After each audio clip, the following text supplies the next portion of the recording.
What's up, everybody? Welcome to the show. I know you're just coming over from Jimmy. You're just coming over from the Jimmy Dore show. You're just coming over from the Jimmy Dore show. He's wrapping up. Tell everybody in that chat that I'm going live now.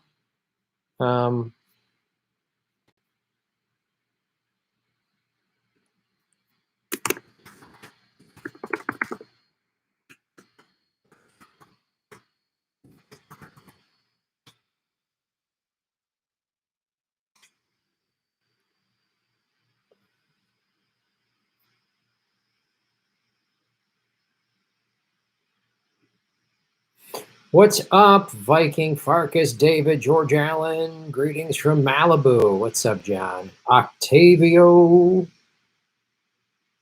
Lawrence, T-Gun. Hello, Shimshay, Kawhi, D-Boom. What's up? Just swung by from the JD show. Yeah, I know they're just wrapping up over there. I was watching some of that Nick Brand interview. It was fantastic. Boom.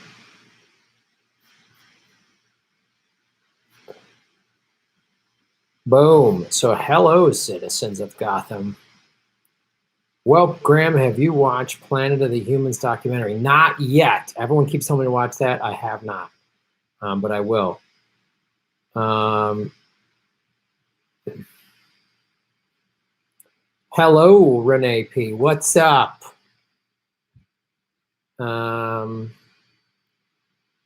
Yes, it was a good discussion. Yeah, it was great having him. Watching Nick Brown. I got to get him on the show, man. I really like what he's talking about, what he's doing.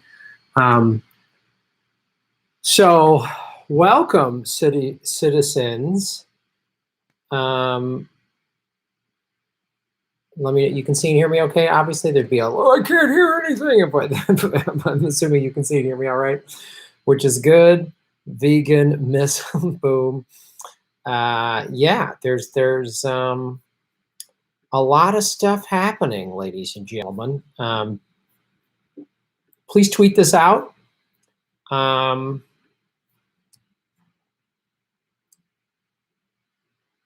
Yeah.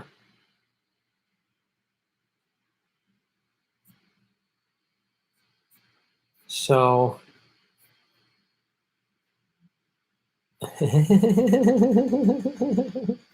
somebody made a great meme.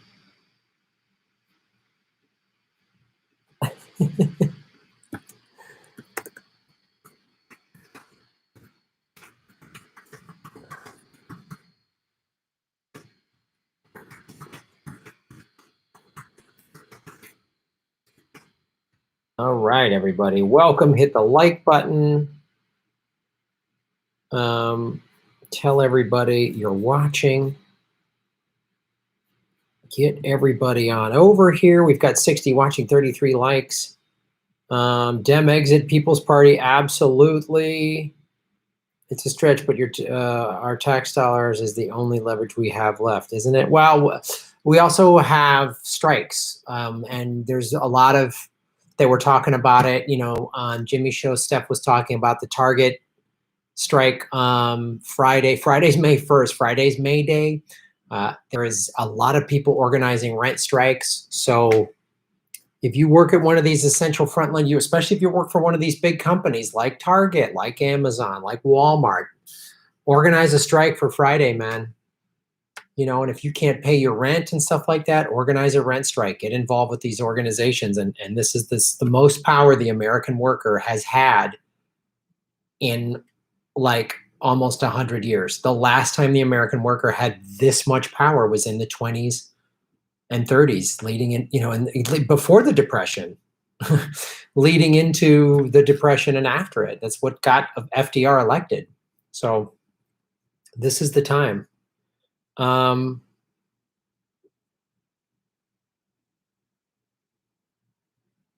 Yeah, tax strike.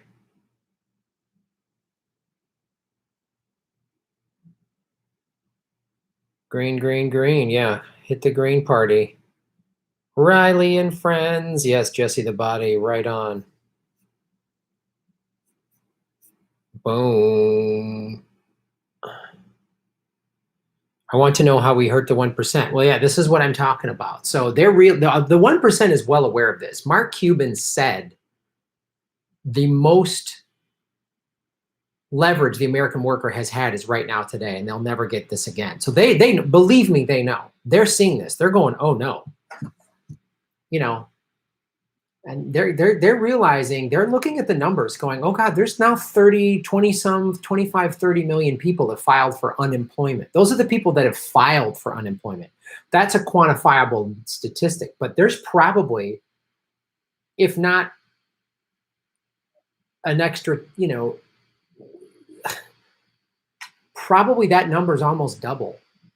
If you just count all the people who have been laid off or have lost work, or the people who haven't filed, the people who are working off the books, the people who are, you know what I mean? Who are undocumented, you're probably looking at 30 to 60 million people are not working right now and are struggling. And they know that that's a huge number. And if those people start unionizing and organizing and striking and general striking and striking these big companies, if every McDonald's worker got together and started to strike, I'm telling you, if you work at one of these companies, start organizing it. I'm telling you, this is the only time you'll have this much power. You won't have this again. You will not have this again.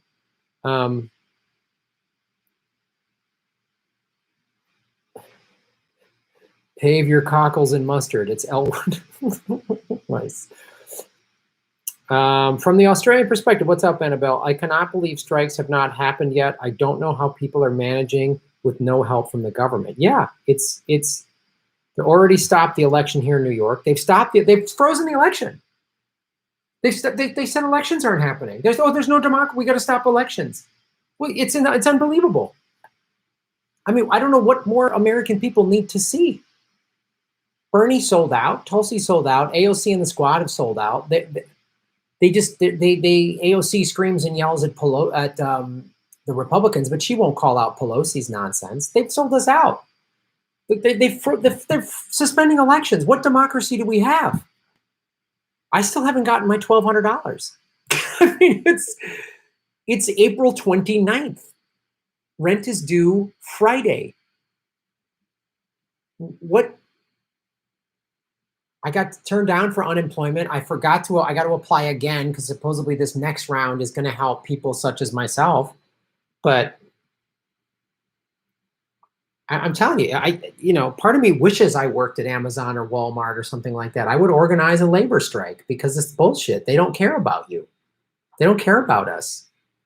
The 1%, we don't need the 1% now. If the 1% is staying at home right now, does it matter? Who cares if the 1% can't work? What do they do for work? No one in the 1% is driving a truck full of groceries or delivering, masks or working in a hospital, or none of them are. None of them are. None of them are. None of them are. The workers have the power. I was watching a story today how United Airlines is using some of their, airports and stuff like that, and to give food to people, like in Houston, Houston's one of their hubs. And there's this video, and there's like pilots and flight attendants and all these people giving food out to people. That's United Workers doing that. And that's a lot of union stuff there. So it's like, you have the power now. If you don't take advantage of it, you'll never get it again. Yeah, we're all in this together. No, the analogy I make, we're not all in the same boat. We're in the same storm. But some people are in a nice yacht, and the storm's really not that big of a deal. It's got a gym. It's got, like, when I see these celebrities like The Rock going, stay at home, and he's doing the video from his fucking gym that's, as big as the apartment building I live in. Okay, Rock, I'll stay inside. I'm doing yoga online. I'm sick of it. I'm sick of being in my apartment. I'm fucking sick of it. And I would kill to have a mansion with a swimming pool. I can't swim laps. So swimming laps is a big part of what I do. It stretches my body out. I love being in water. It helps me out psychologically. I've gone to a couple beaches that are open and done some surfing or whatever, but I can't go surf the way I normally would. I haven't had physical contact with another human being since March 14th. and some celebrity or rich person or Nancy Pelosi is sitting in their mansion with their family telling me to stay at home, go fuck yourself. Go fuck yourself. First of all, give me free health care and give me $2,000 a month UBI and forgive all my, and just erase my debt the way you just did for everybody on Wall Street. And then maybe I'll stay home. Otherwise, go fuck yourself. Go fuck off.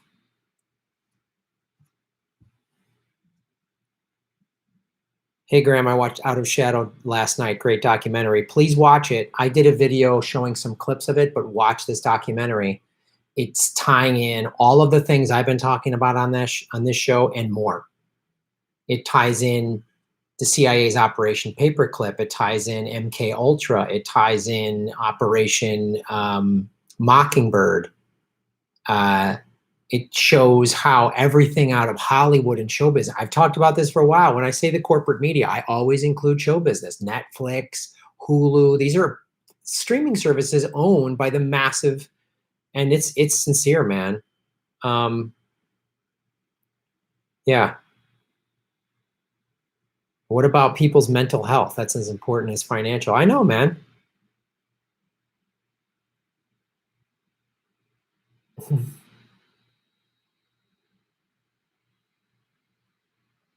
Fred Edward, what's up, man?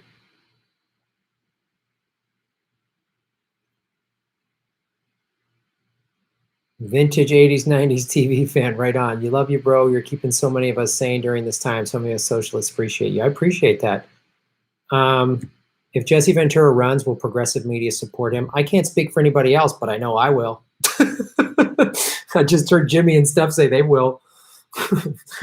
So I'll tell you that right now. I'm telling you that right now. I'm so down with that, man. I will get behind that 100% because we've seen now this pandemic shit. We've seen flat out how much there is no one within the Democratic Party that's going to help us. No one at all. They all got exposed. Bernie got exposed. AOC got exposed. Tulsi got exposed. The squad they all have gotten exposed. And they're endorsing a rapist with dementia. Like those two things alone, either one of those things on their own, it's enough to say, no, I'm not. He's got dementia. I'm not supporting him. Just that alone. He's got dementia. I think he's the greatest vice president that ever lived, if somebody thought that. I can't because he's got dementia. Oh, I love his policy, but Tara Reid and these other women, they're legit. So he's a rapist. I'm out. Just so those on their own. Together, you got to be unbelievable. And then you stack up Biden's history of basically being a goddamn Republican. How the fuck? AOC, if any of you or your people watching, come on this show and explain yourself. Jayapal, explain how you can back this guy. I'll show you the video.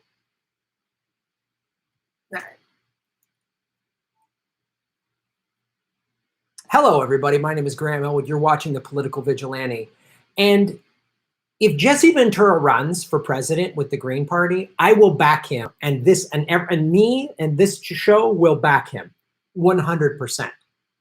Because I've watched him fairly regularly on The World According to Jesse. Right? I've talked to Brigitte Santos. I can't say I'm super close with her, but we did an episode of Aggressive Progressive together. And I emailed her and I think she's fantastic. And so so I would vote for Jesse Ventura in a heartbeat. Because here's what this pandemic did. It exposed how fake and weak progressives within the Democratic Party truly are. It exposed how awful capitalism is. It exposed how the Republicans and Trump, they don't give a shit about us. The Democrats don't give a shit about us. Trump doesn't give a fuck about you. Mitch McConnell doesn't. Nancy Pelosi doesn't. They don't give a shit about you. They don't care about you. They don't give a damn. I haven't got my $1,200 yet. I haven't gotten it. So Jesse Ventura is a former Navy SEAL who was a governor. Okay? He was a governor. He saw what government, he got a taste of government. Right? And he did it as an outsider. And I'm telling you, look what happened here. Look what this fucking stimulus bill did. 96-0 in the Senate. So that means Warren voted for it. Bernie voted for it. Kamala Harris voted for it. And then all those jackass Republican old cocksuckers voted for it. And then everybody in Congress, AOC, who called out Pelosi like a year ago a little bit, and she was like, we were all like, damn, the AOC's awesome. Now she's folding, so she's a sellout. So let me tell you, they're sellouts. You cannot reform either party, Republican or Democratic Party, from within. You can't do it. People who voted for Trump, oh, he's going to shake up the system. Look what he's done. Tax breaks for millionaires and billionaires. He doesn't give a damn. He doesn't give a damn. Spray yourself with Lysol. That'll fix it. He's a moron. He's a coked up rapist, pedophile. He's got ties to Epstein. So does Joe Biden and Hillary Clinton. I mean, I've talked about the Clintons upside down and back, how many ties they have, and all of them. Trump has ties to Prince Andrew. They're all filthy, disgusting maggots. And Jesse Ventura, in my opinion, and I could be wrong unless there's something we don't know, but he seems like the kind of guy that's not going to take shit from anybody and would call him out. Because we cannot rely. I would, anybody from the squad, come on my show and answer how you can vote for Joe Biden. Look me in the eye and the viewers of this show in the eye and say, yeah, I'm voting for Joe Biden. What? How? If you thought Joe Biden was the greatest vice president to have ever lived, he's got dementia. It's so obvious. How can you vote for a guy with dementia? You notice how none of the squad is going on any progressive media? Because they get their asses handed to them. Lee Camp is calling them out. I'm calling them out. Jimmy's calling them out. We're all calling them out. Come on this show, Jay Pal. Tell me, explain to me how you can vote for Joe Biden. I don't want to, if you're going to vote for Joe Biden, shut your mouth about any believe all women crap. Shut it. I don't want to hear a goddamn word. You are a filthy, lying hypocrite. Shut it. Believe all women. Shut it, shut it, shut it. Then you should believe Tara Reid. I believe Tara Reid. I believe Dr. Ford. You want to know why I'm able to believe both of them? Because I looked at facts and evidence and I didn't care that the men they were accusing had R or D's next to them. And I also have experience with what a real fucking pedophile is. See, I was molested by a woman when I was 3. So fuck you. There's female fucking pedophiles. Like Ghislaine goddamn Maxwell. So you want to play ball with the Clintons? Okay, come on the show, AOC. Come on my show. If you have any guts at all, come on my show and explain to me how you can cozy up to the Bidens and the Clintons. Epstein survivors have talked about Biden. Explain to me how Tara Reid. Explain it to me how you can endorse this guy. Explain it to me. And the Clintons, who still goddamn have so much power over the Democratic Party. Ghislaine Maxwell. Virginia Roberts Giuffre said in a sworn deposition that Ghislaine Maxwell raped and trafficked her. Maria Farmer has backed that up in her interview with Whitney Webb we've had on the show.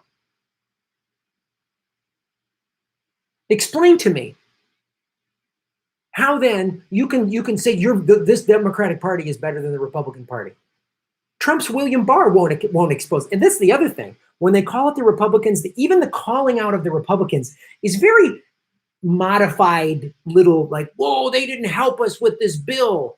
They won't say, hey, Trump, how come Barr hasn't prosecuted? How come Ghislaine Maxwell isn't in jail? How come Prince Andrew isn't in jail? Because they can't talk about the Epstein pedophile rings because the Democrats and the Republicans are all part of the filthy ruling class puppet show that we're watching. So any member of the squad, you're full of shit. The thing, and I will never vote for Trump. I will never vote ever. But at least I'll say this about Trump and I've said this before. The thing about Trump and the Republic, at least they're honest with me. They're just like, we're racist, greedy assholes that hate people. Fuck you. Oh, at least I know who you are. The guy wearing the Klan suit, he's offensive. I don't like that guy, but he's being honest with me. I see him across the street with the Klan suit on. Oh, he's telling me who he is. You're telling me we're going to fight the system and resist, and then you sell me out? Shit, I'd actually rather do business with the fucking Klan guy. Because at least I know he's just a dumb, redneck, racist cracker. He's telling me straight out, oh, he's a racist cracker. He's not coming over saying, Graham, we gotta fight for equality, and then secretly goes and hides and has his little Klan meetings. So come on the show and explain to me how you can endorse Joe Biden, a rapist with dementia. Just the dementia thing alone is bad enough. How can you back a guy that's so clearly in cognitive decline? Even if you think he's the best guy ever, how can you do that? And then the Tara Reade thing. Not to mention, Joe Biden has spent his career doing that cynical Clinton thing of being a millimeter to the left of the Republican Party. He said, I can show you the video. Come on the show, AOC. Jay Powell, come on my show. I'll show you the video. He goes, I'm going to gut Social Security. Let's all watch together. Get the squad. We'll do a Zoom chat.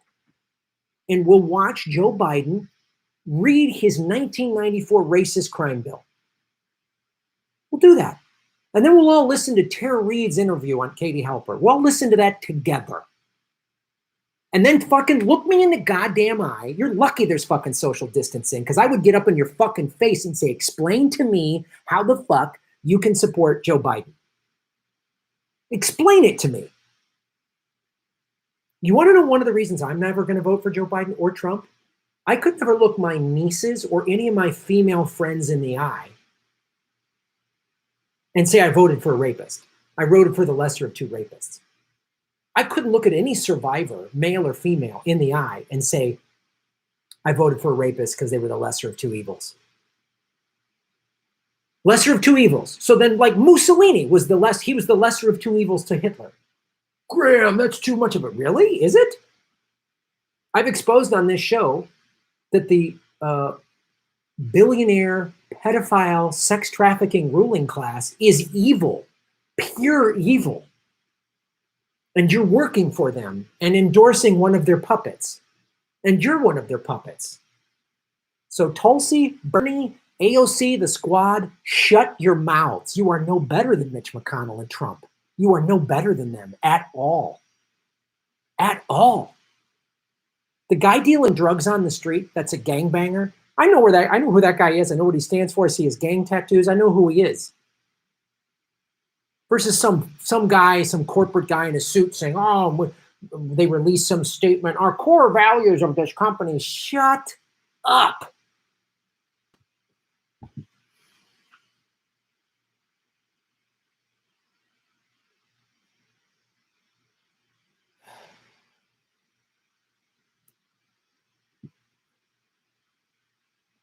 There's no way I'll vote for Joe Biden. I will endorse Jesse Ventura if he runs. I'll help his campaign if I have to.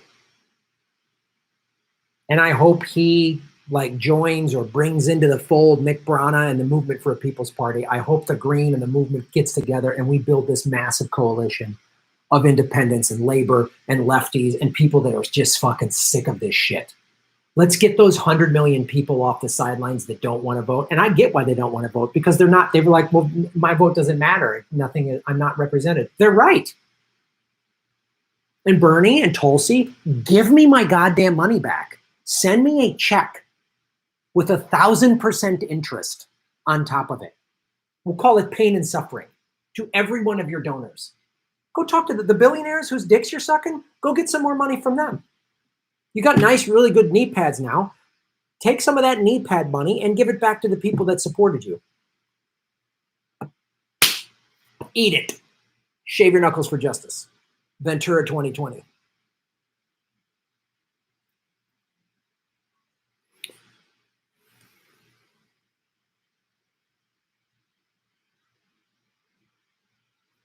Third party now.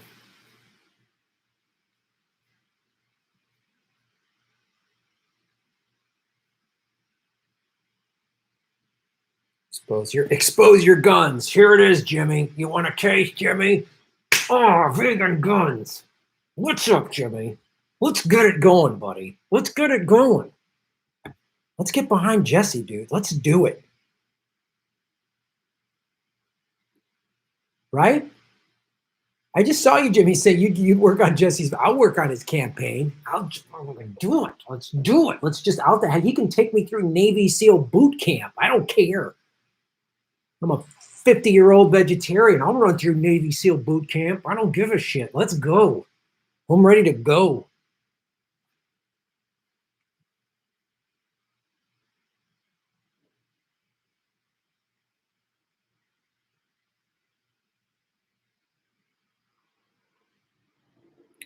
So the thing about the two women that accused Julian Assange First of all, there was never any charges, and 2 of them have recounted, and we know that they were honey traps.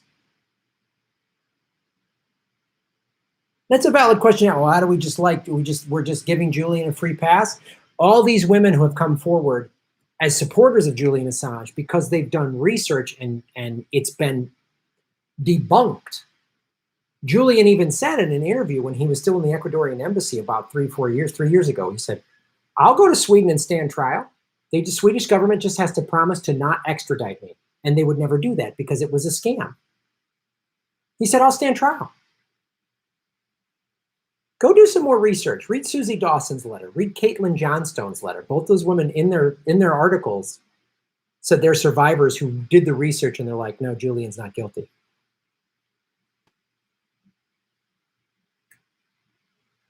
Joe Biden is protecting his power. Julian Assange is a threat to the ruling class, so they set him up and had false accusations. And one of those women is like a honey trap. And having Susie Dawson, when she would share my live stream, they talked about the private intelligence. There's a woman who on her LinkedIn page said she ran a honey trap school. If you watch Out of Shadows, that's not Out of the Shadows, it's everyone, Out of Shadows, that's part of MK Ultra and everything. I think it was either Ultra or Mockingbird was honey traps.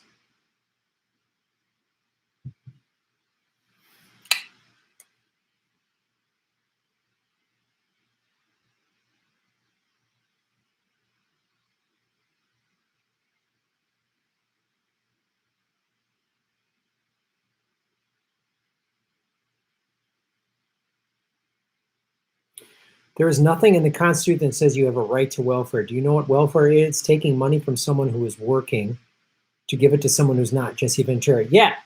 Good thing to bring up. Ventura had more libertarian stance. Now he's gone green. He's gone way more left and way more socialist. But call him out on that. I'll have him on the show and ask him that question. You said this, Jesse. What do you think now? And I can almost guarantee he'll go, I was wrong on that. I've changed my mind. We need to help people out. And I'm watching he said that back in the 90s. And now you watch his show. It's a valid thing to bring up. But again, nobody gets a free pass. So we'll hold up Ventura accountable. And I think he'll pass the test. That's my guess. Because he doesn't want to run. He doesn't want to be president. He doesn't have a thirst for power. He doesn't want it. He just wants to call out the bullshit. And I think he's like, God damn, Biden, really? Bernie sold us out? All right, I'll run. Like, I think that's where he's at. I'd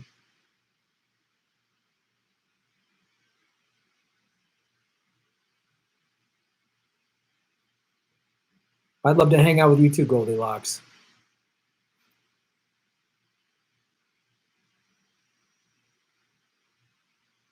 Providing welfare for the people is literally in the Constitution. OMFG. Right on, Jenna.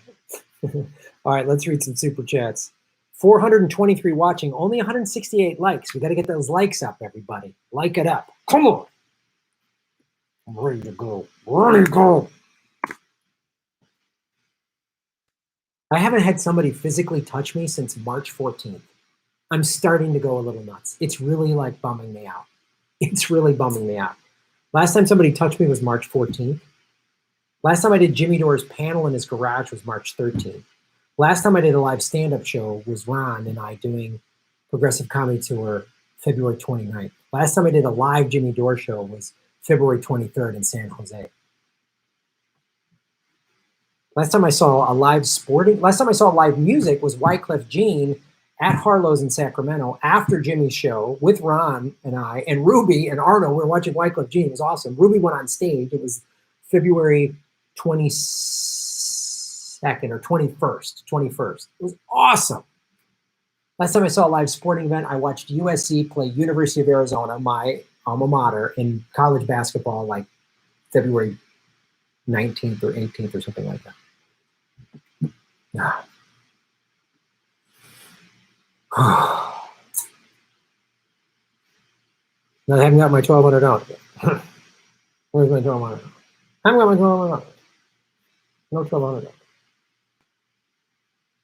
Andrew Dwyer, Shave Your Knuckles for Justice. Great way to support the show is doing what Andrew and others are doing. Hitting that little dollar icon at the bottom, the super chat icon. You hit that, you can donate money to the show. All the money that you give helps me. You're charged a little extra fee. That's how YouTube makes their money, but they don't take, so I get the full, like you're giving me $1, I get the full. It's a great way to support the show. I don't get money from the corporations. I don't get money from the military industrial complex or big pharma or telecom.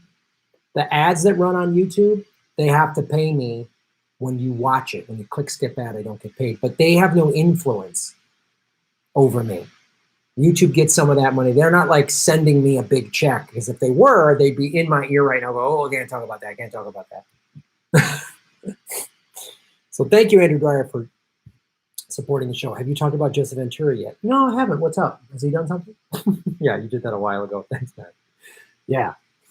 I'm going to, some people, I'm going to get more information on that campaign and what's going on. Believe me. And Maxa, Shave Your Knuckles for Justice, Anna Maxa. Thank you for supporting the show.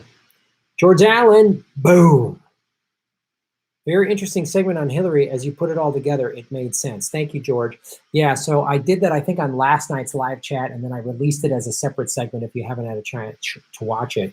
I'm going to show you, and as I've said, how the whole Clinton ruling class, control of the media, the pedophile sex traffickers, all that stuff is connected. That's what the Doc Out of Shadows talks about too. And it's the thing I've been talking about. How it's all Bill Gates, they want you to think it's these little things and they're not connected, and oh, you're a tinfoil hat person if you it's all connected. As I said in that video, please watch it. Hillary Clinton. Now the media is going to start calling out Joe Biden's cognitive decline. Maybe they'll wait till after the convention, after they give it to him. Then they'll start calling it out, and Hillary will ascend and go, I'll be the nominee. This is her long-term plan. This just reeks of Clinton House of Cards style maneuvering. Do not trust the Clintons. They are the worst thing to happen to this country, the worst thing to happen to the left and the Democratic Party. The Clintons are the worst. The worst. Spirit cooking, Pizzagate, creep fucks. I thought Pizzagate was like wingnut conspiracy stuff. I thought it was just like Fox Newsy right-wingers just creating. And their depiction of it was just like Hillary Clinton's at a pizza parlor, you know, in a pedophile sex ring at a pizza. You're like, what? That just sounds nuts. And they did a good job of selling that to me because I didn't look much into it because I just thought, because there was a lot of conspiracies out there about the Clintons that they just sound like the crazy Republicans saying nonsense, right? Not to defend the Clintons at all. I just like facts. Facts, she voted for the Patriot Act. She voted for the war in Iraq. 20 countries that donated to the Clinton Foundation all got defense contracts when she was Secretary of State. She initiated the destabilizing Libya. That was her war, basically. But the Podesta emails and the Out of Shadows documentary talks about this one woman, the journalist that exposed. And you see how the corporate media said, oh, Pizzagate's a crazy hoax. It's just those right-wingers who hate the Clintons. No, there's more to it than that. You read the emails, the Podesta emails, and after that doc, I started reading them. I was like, oh, this is really creepy. You know, the way they talk about pizza, it's a code word, and then cops are like, yeah, pizza is a code word for pedophiles on the internet. And the fact you tie that into the flight logs, which I've talked about numerous times on this show, Hillary on Epstein's plane twice, Bill on his plane 26 times. Those are the flight logs we know about. And that they were at his compound numerous times in New Mexico, and Ghislaine Maxwell was at their daughter's wedding. Now the pizza thing doesn't seem so crazy. You start tying all that in, and how the media will not, they talked about Epstein, and then now it's been quiet. It's the thing Maria Farmer said in the Whitney Webb interview, is that getting people to debate on did he kill himself or did the CIA extract him, she goes, even that debate is part of the distraction. Because we're not talking about the Clintons, we're not talking about Trump, we're not talking about Prince Andrew, we're not talking about any of these Les Wexner. How come we're not talking about Les Wexner?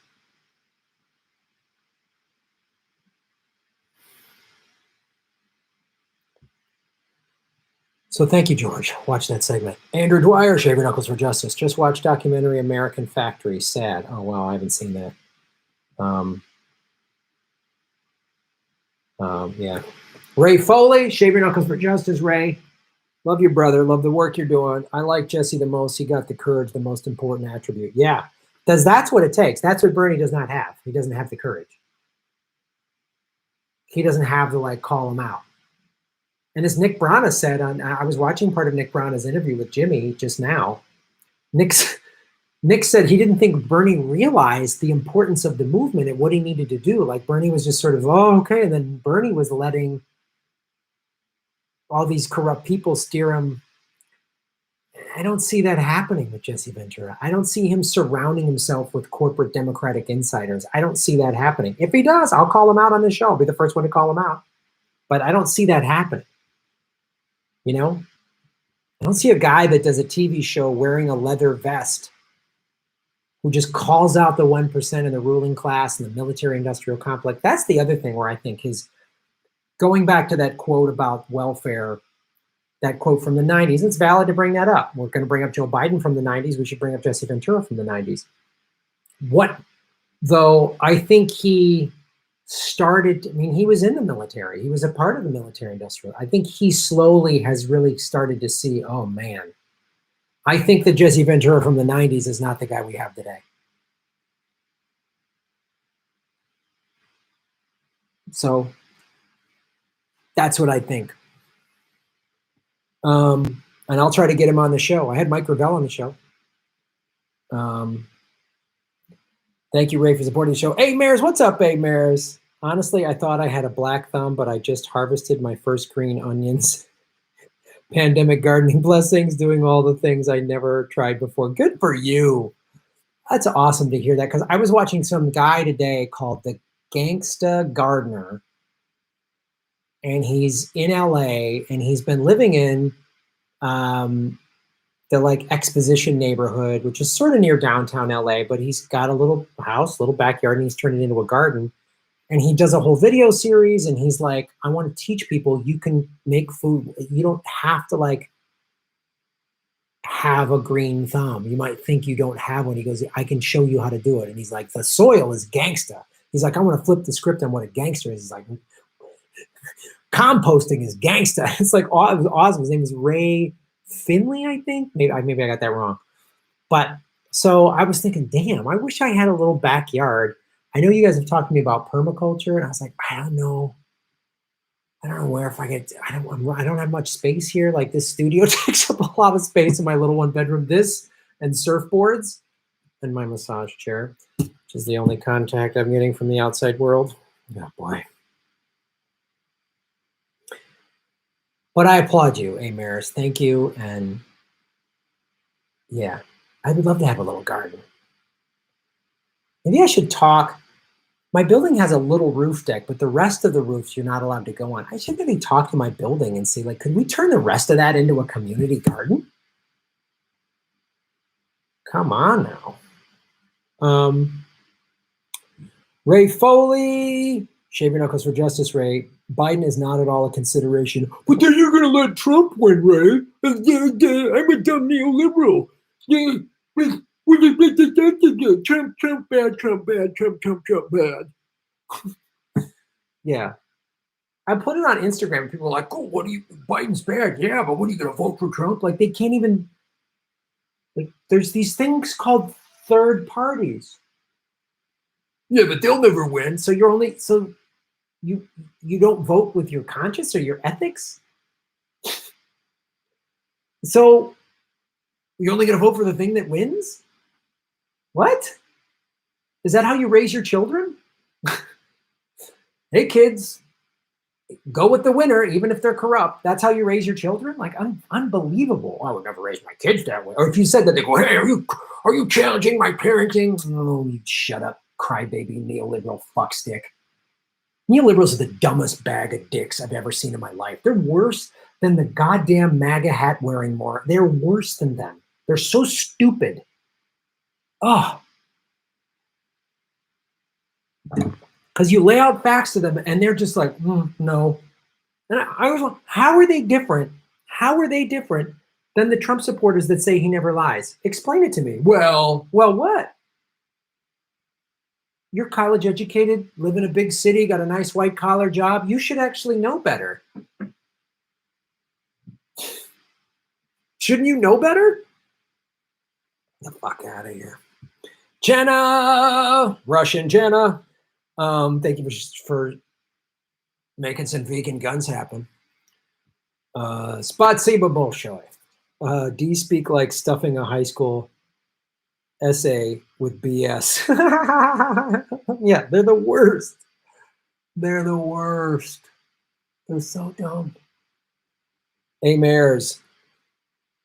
Shaving knuckles for justice. I vote Graham VP and Jimmy press secretary of the Ventura. If he asked me to be VP, I'd be like, you got it, baby. And I'd be like, you got to let me do what I got to do. I'll listen to advisors and stuff, but anybody tells me, oh, go easy, I'm going to be like, I ain't your guy. And we'll just have a pull-up bar on stage. I'll just do pull-ups and push-ups, and then a vegan smooth in and start yelling at the Democrats and the Republicans. Humana D, what's up? Shave your knuckles for justice. Sophia Whalen has been missing since 2011, not a pot. Who's Sophia Whalen? Let me look that name up. Forgive me for not knowing that name. I will look that up. Let me go to ecosia.org, which is a non-for-profit search engine.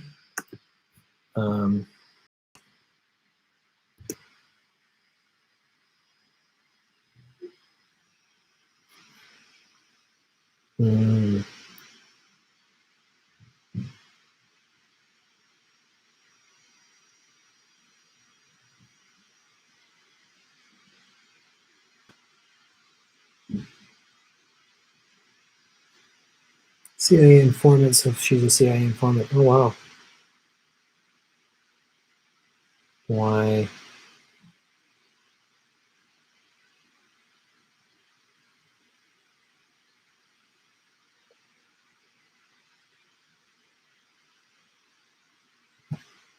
Oh, wow, yeah, so she was maybe the honeypot? Everything points to Julian Assange's accuser being CIA.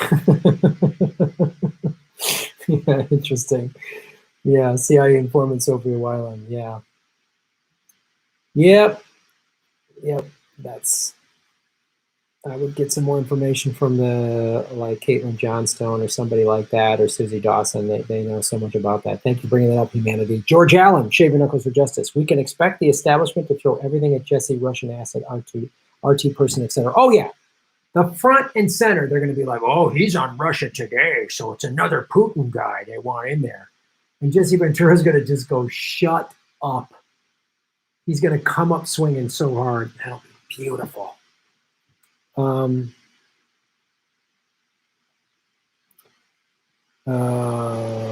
Hey, Mares! Shave Your Knuckles for Justice. Is your shirt an internal plea for affection? Thrilling Adventure Hour. Well, this is a podcast that I always really liked. So no, this shirt is not a plea for affection. Just my vegan guns. This is a plea for affection. Huh? Don't you want to get hugged by vegan guns? Come on. Oh. Farkas Garvey, Shave Your Knuckles for Justice. I told my parents that if they voted for Bernie in California primary, I'd vote blue no matter who in the general. I think I'm going to lie. I'm going to lie my ass off. He's a sleazeball. That's funny, Farkas. Thank you, dude. Jim Garrison, Shave Your Knuckles for Justice. Here's a 20 spot for your prolific truth-telling. Conspiracies do happen. Yes, Jim. First of all, thank you for supporting the show. You regularly support what I do here. Very much appreciate that. Everybody that has regularly supported the show or only done it once or whatever, really appreciate it. And there's all these different ways to support the show. First of all, hit the like button. The analytics matter. Watching my videos, subscribing, making sure you're subscribed, make sure you hit the bell notification button on YouTube. Those matter. And watching the ads all the way through, those are great free ways to support the show. You can then go to my Venmo at Graham-Elwood. You can go to PayPal and donate, do one-time donations. You can go on the website, buy merchandise, which I ship through post office and all that stuff. So I really appreciate all the ways all of you support what I do. It's amazing. Just coming and watching. And I get money's tight for a lot of people. I truly get that. As a guy that hasn't gotten his $1,200 yet and was turned down for unemployment. And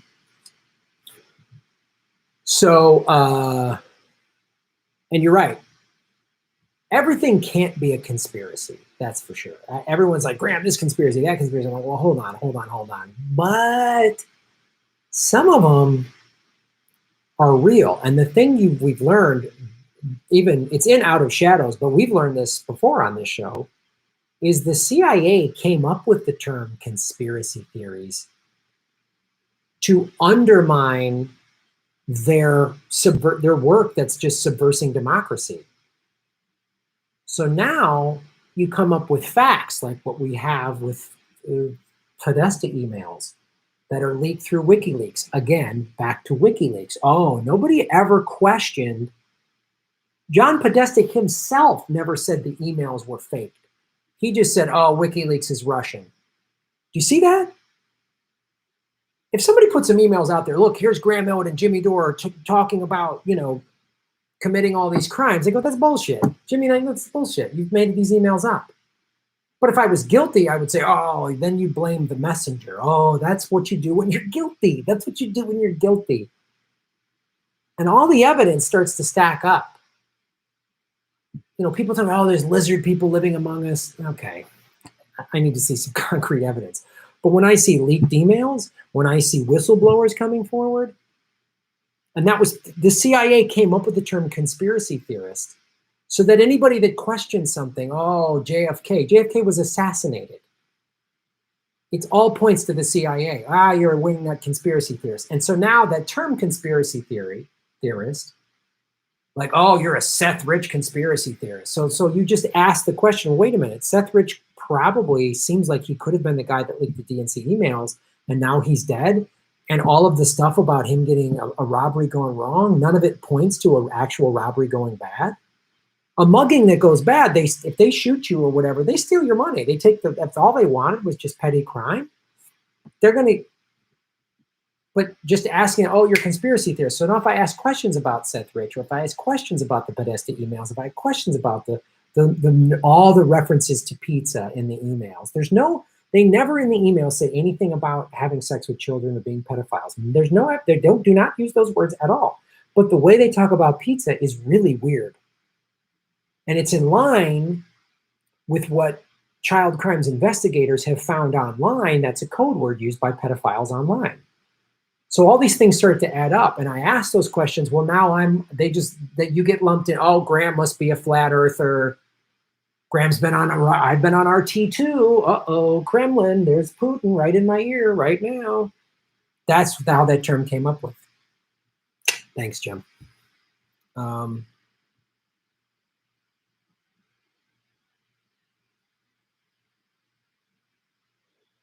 Derek.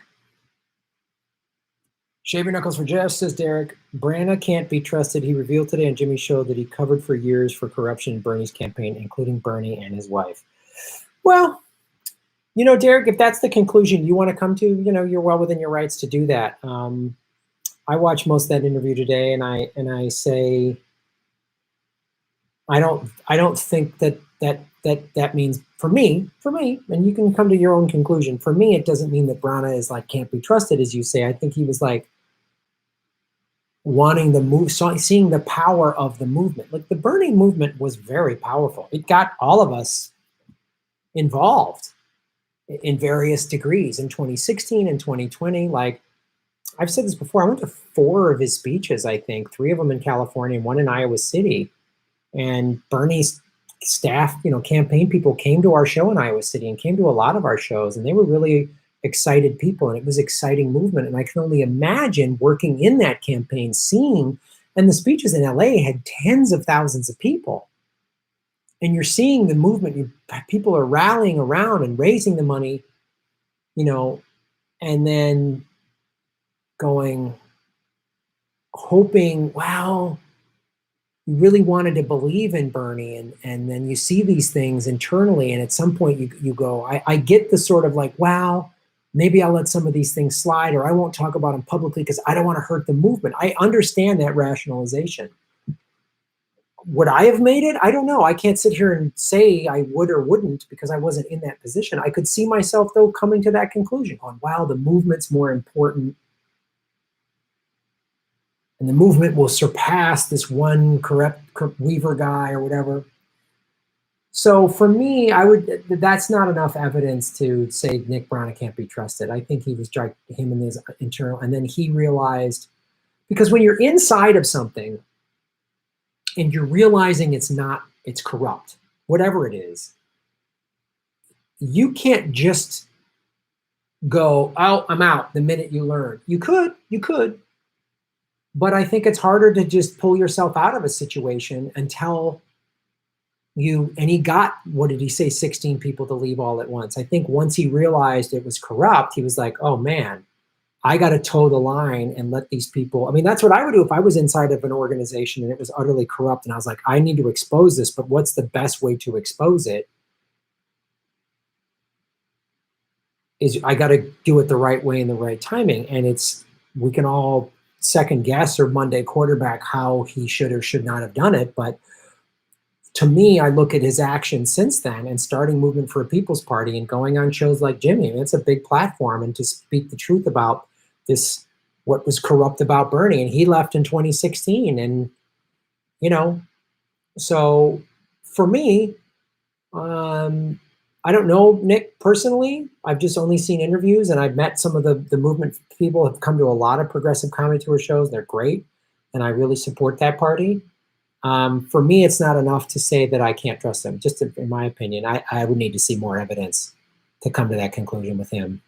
That's just me. I appreciate you supporting the show and giving us your opinion, man. This thing I love about the show is I'm going to tell you what I think, and I trust all of you are smart enough to come to your own conclusions. That's what makes you all political vigilantes. You do your own work, you weigh your own facts, and you come to your own conclusions. So thanks for supporting the show. Goldilocks369, what's up? Shave your knuckles. Glad you watched the Out of Shadows doc. It all connected. Totally agree about Pizzagate. I saw Michael Moore's new film. I have no clue where to go from here with the Green New Deal. Yeah, I haven't watched it yet. I'll watch it. I got to just minimize my intake of negative shit. I really, because it's like everything's so negative. So, yeah. Goldilocks, thanks for watching the show. I think you live in, you're an Aussie, right?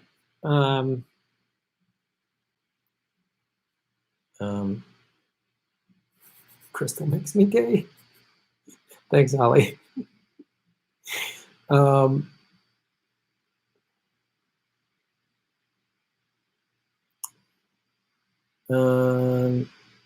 Movement for People's Party is hot air like so many progressive causes without a precise goal in mind. I don't know that I agree with that, Chris. I think Movement for People's Party is trying to just form this party, and what Nick said is, I think he made great points again in Jimmy's interview today and in other ones of he's like, we need someone big to come join us.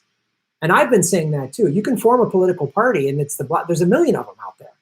We're the blah, blah, blah party. And it's a bunch of no-name people, no-name candidates. You need big names. If Nina Turner came over there or anybody like that, Joyanne Reed or, not Joyanne Reed, but Brianna and Joy, that woman that works inside Bernie's campaign that hasn't just backed Biden. If somebody like progressives within Bernie's campaign or the Democratic Party who have not endorsed Biden yet said, I'm out and I'm going Movement, then Movement would really have some traction. So I don't think it's just hot air. I think they need a big name person. You can sign up as many regular people as you want, and that's good and that's important, and that's what Movement does. But until you need a big name. I mean, that's just the way American politics are. You can like it or not, or say it's corrupt, which it is. But that's why Jesse Ventura is like, everybody knows who he is. And while Howie Hawkins he's a investigator, so I can't be down with him. But even if he wasn't, Who's going to get more interview time? Who's going to get the message out there more? Yes, they're going to call Jesse a Russia Kremlin puppet because he's on RT, of course.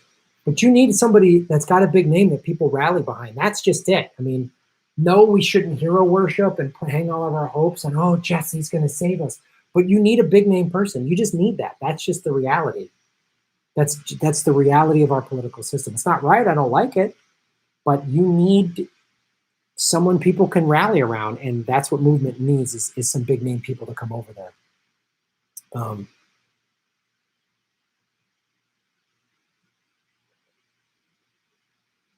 MLK's granddaughter. Okay.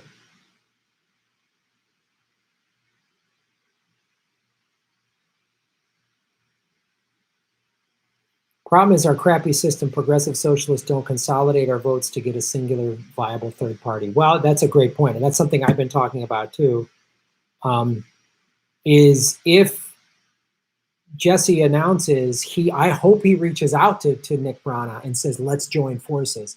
I hope he reaches out to the DSA and says, hey, join. I mean, I know the DSA isn't a political party. They're just an action group or an activist group. They're not a political party.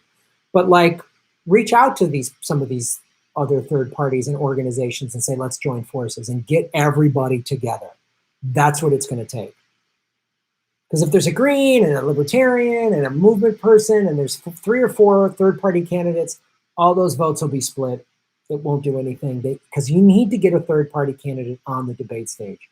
You have to do that. You have to show to the American voter, the ones who aren't paying attention as much as we are, hey, there actually is another choice. These two are the same. I'm the different one. You've got to get that.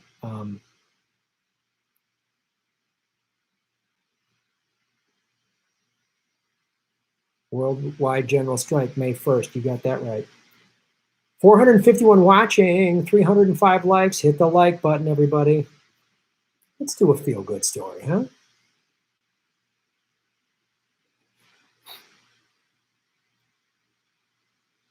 Thanks for supporting the show. Oh, shit. Go to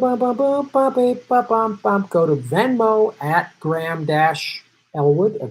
You want to just do a one-time donation? That's great. Hitting the super chat button's great. I'll read your questions. Patreon.com/Graham-Elwood is always a fantastic way to support the show. Rockfin.com, blockchain cryptocurrency platform.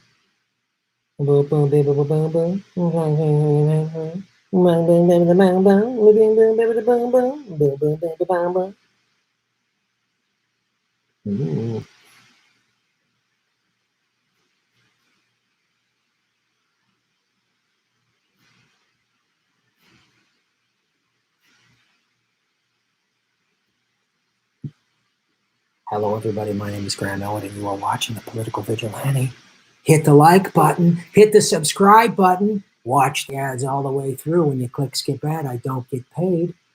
A lot of dark news going on right now in the pandemic. A lot of stuff. But I try to find positive stories, and there's a lot of them out there.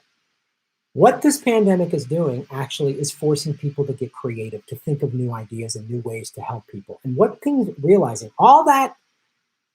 Remember just 2 months ago, how are we going to pay for it? Socialism is scary. Now people we're not hearing that. How are we going to pay for it? Now people are like, socialism might not be this bad, crazy thing. Maybe it's being explained. No, it's not. Socialism is not like Stalin era communism. It's just everybody gets to help, and we're all realizing, we're all dependent. We all need to help each other. Workers are important. Just glad we can help. Free Idaho potatoes are feeding people at home across the United States. It came out April 26th. It's a feel-good story. And this is just one area, but I also want to talk about a thing I just saw announced by the governor of California, Gavin Newsom. So we've all seen the videos of because no one's going to restaurants, right? The only way people are eating is grocery stores. So all these farmers who's like a big part of their demand was for big restaurant chains, right? Buying, whatever, McDonald's is going to buy 1 million potatoes to make all their French fries or whatever. So what has happened, it's pretty much nationwide, is farmers, 50% of their demand just ended overnight with the quarantine. So they're having to waste food, which is like unbelievable. There's people starving, there's people. So what do? So a bunch of farmers, potato farmers in Idaho just said, wait a minute, we got stacks of, just like truckloads of potatoes just sitting there. Let's get them to people. They put a thing on, I'm going to get into it. In Idaho, Ryan Cranny, sorry, I put those together. That was my fault. Ryan Cranny took to Facebook and put out a call for anyone to come get surplus potatoes for free. He just said, I don't want to see food go to waste. And, take it for free. And if you want to donate, great. So people are like helping each other out. It's fantastic. I lost a bunch of road work and all of you have been helping me out. It's great. It's great because we can't rely on the federal government. So rather than store them, I decided to place them on the ground and give them away, Cranny said.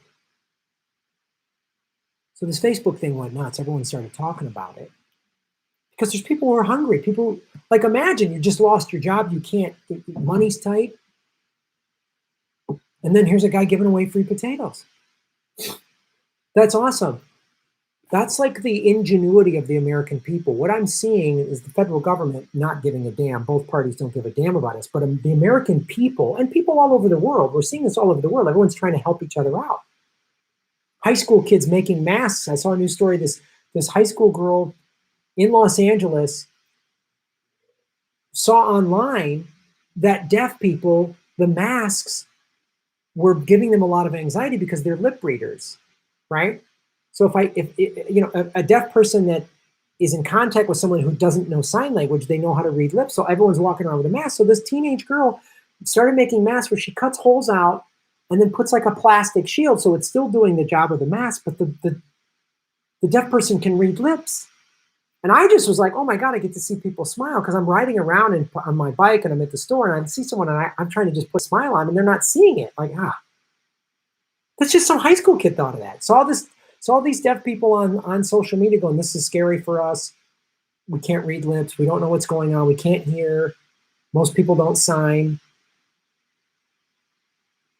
And a kid came up with that. And then these farmers in Idaho. We've done about 8,000 100-pound bags at 10 pounds per person. And that is about to feed 70 to 80,000 different families. And word got out, like people sent trucks. There was trucks going, you read the whole story. I'll put the link in the show notes. It's just heartwarming. People sent a truck from the East Coast, from New York, from anywhere where there's like food pantries. It's amazing. Everyone that has come to get potatoes to give to someone else. And that's what has made the experience fun for me to see, Cranny said.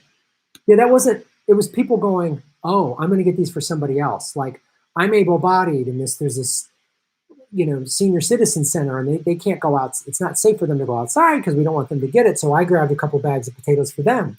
There's stuff like that. They've had these drives in LA for, they've shut down the public schools, obviously, as they have everywhere. And a lot of low-income families, that's where the kids get their meals. So how do they get their meals? Obviously, the federal government's not going to help us. But here's the thing that they came up with in the state of California. California has the 5th largest economy in the world. It feeds the world. There's a saying, if you eat a salad in America, there's a 50% chance it probably came from California. Most of the stuff came from California, right? So again, all the California farmers, 50% of their demand got cut. They didn't want to waste stuff. So this woman who's the California Secretary of Agriculture, most governors have a cabinet similar to the presidential cabinet. Obviously not as big. You don't need all of these offices, but there is a Secretary of Agriculture for the state of California that answers to the governor. And this woman, I believe, used to be the lieutenant governor. And she's been trying to get programs for years of like farmers wasting, if they got crops that are getting wasted, let's give them to food banks and at-risk people and stuff like that. Well, one of the things Gavin Newsom said, and again, I've been critical of him, he approved 24 fracking permits April 3rd during the middle of this pandemic. Just so I'm not saying he should be president, but he is also doing some things that a leader should do. And in the way that the corporate, the greedy people, and the Senate and the Congress, you know, the Wall Street took advantage of this to get $4 trillion. There's opportunities to take advantage of the situation for good things. So they've been trying to bridge the gap between farmers that have excess and food banks and at-risk people. How do we connect those together? Well, the bureaucracy takes forever. And Gavin Newsom was like, we've been trying to get stuff like this going for years, and it's always slowed down. Now, in the middle of the pandemic, let's make it happen. So what the federals is, so these farms are getting a 15% tax break for giving out the food. And they're also getting like a couple $100 per thing they give out. So the farms are like, they got hit hard financially because there's not the demand. So now they're going to get a little bit of a tax break from the feds, and they're going to get some cash from the state of California and all these food banks and all these people. Because here's what happened. This was according to the Gavin Newsom. The demand, agricultural demand dropped 50%. Food bank requests, people needing food, went up 73%. And it happened overnight, just zoom. So they figured it out. Because I personally think wasting food is a sin. I think it's a sin. This was drilled into my head by my vegetarian parents as a kid growing up. It's a sin. I think wasting food is a sin. If I have extra food, I try to give it to the homeless people here. That's why I compost, so that food scraps, and it makes the best soil anyway. So if you're going to home garden, by all means compost. But it's crazy that our capitalist system, they're paid to throw food away when there's people starving. So they're bridging this. They're using this pandemic to actually get legislation passed so much faster. This is how taking advantage of a situation for good things and people getting creative and figuring out how we can do this. The farmer gets help, the hungry person, the hungry family gets help. The at-need community, the at-risk, communities get helped. Isn't that awesome? Isn't that society and working together? A whole state coming together, Idaho farmers coming together, helping people all over the country. That's the kind of stuff that we need to take as this pandemic ends forward. We need to take it forward with homelessness, with food insecurity, and with the environment. Thanks for watching. Shave your knuckles for justice.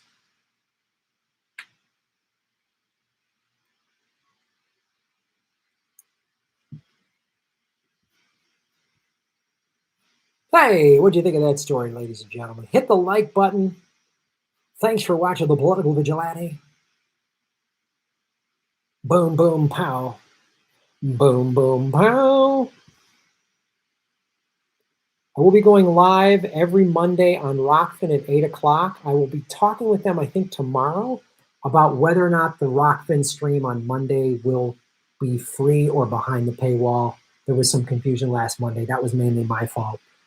So we will we'll figure that out. But a positive story, you got it. I want to throw some positive stories out there. 421 watching, 352 likes. Yay! Let's read some super chats. You delightful. Political vigilantes. Did you know that? Seth Peterson, what's up, Seth? I hope you shave your knuckles for justice. Yeah, boom.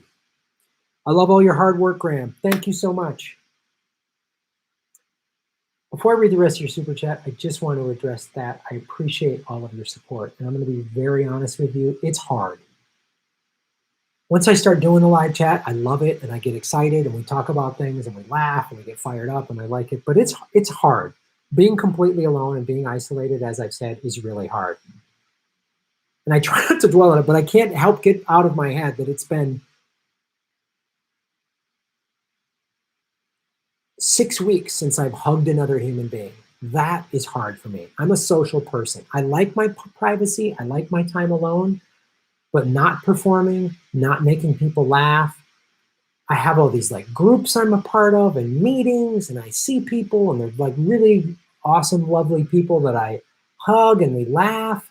Doing Jimmy's show is like the greatest thing in the world. Doing his show live is like just the joking around in the green room with like Steph and Ron and Jimmy and Arno and Ruby. Like we just joke around when he has guests, like, you know, seeing Nellie Mackay and people like that are just like,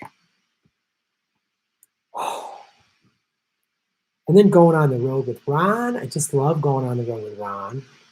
Sitting in the car, talking, you know, throwing out ideas, making each other laugh, talking sports, talking politics. I miss going to sporting events.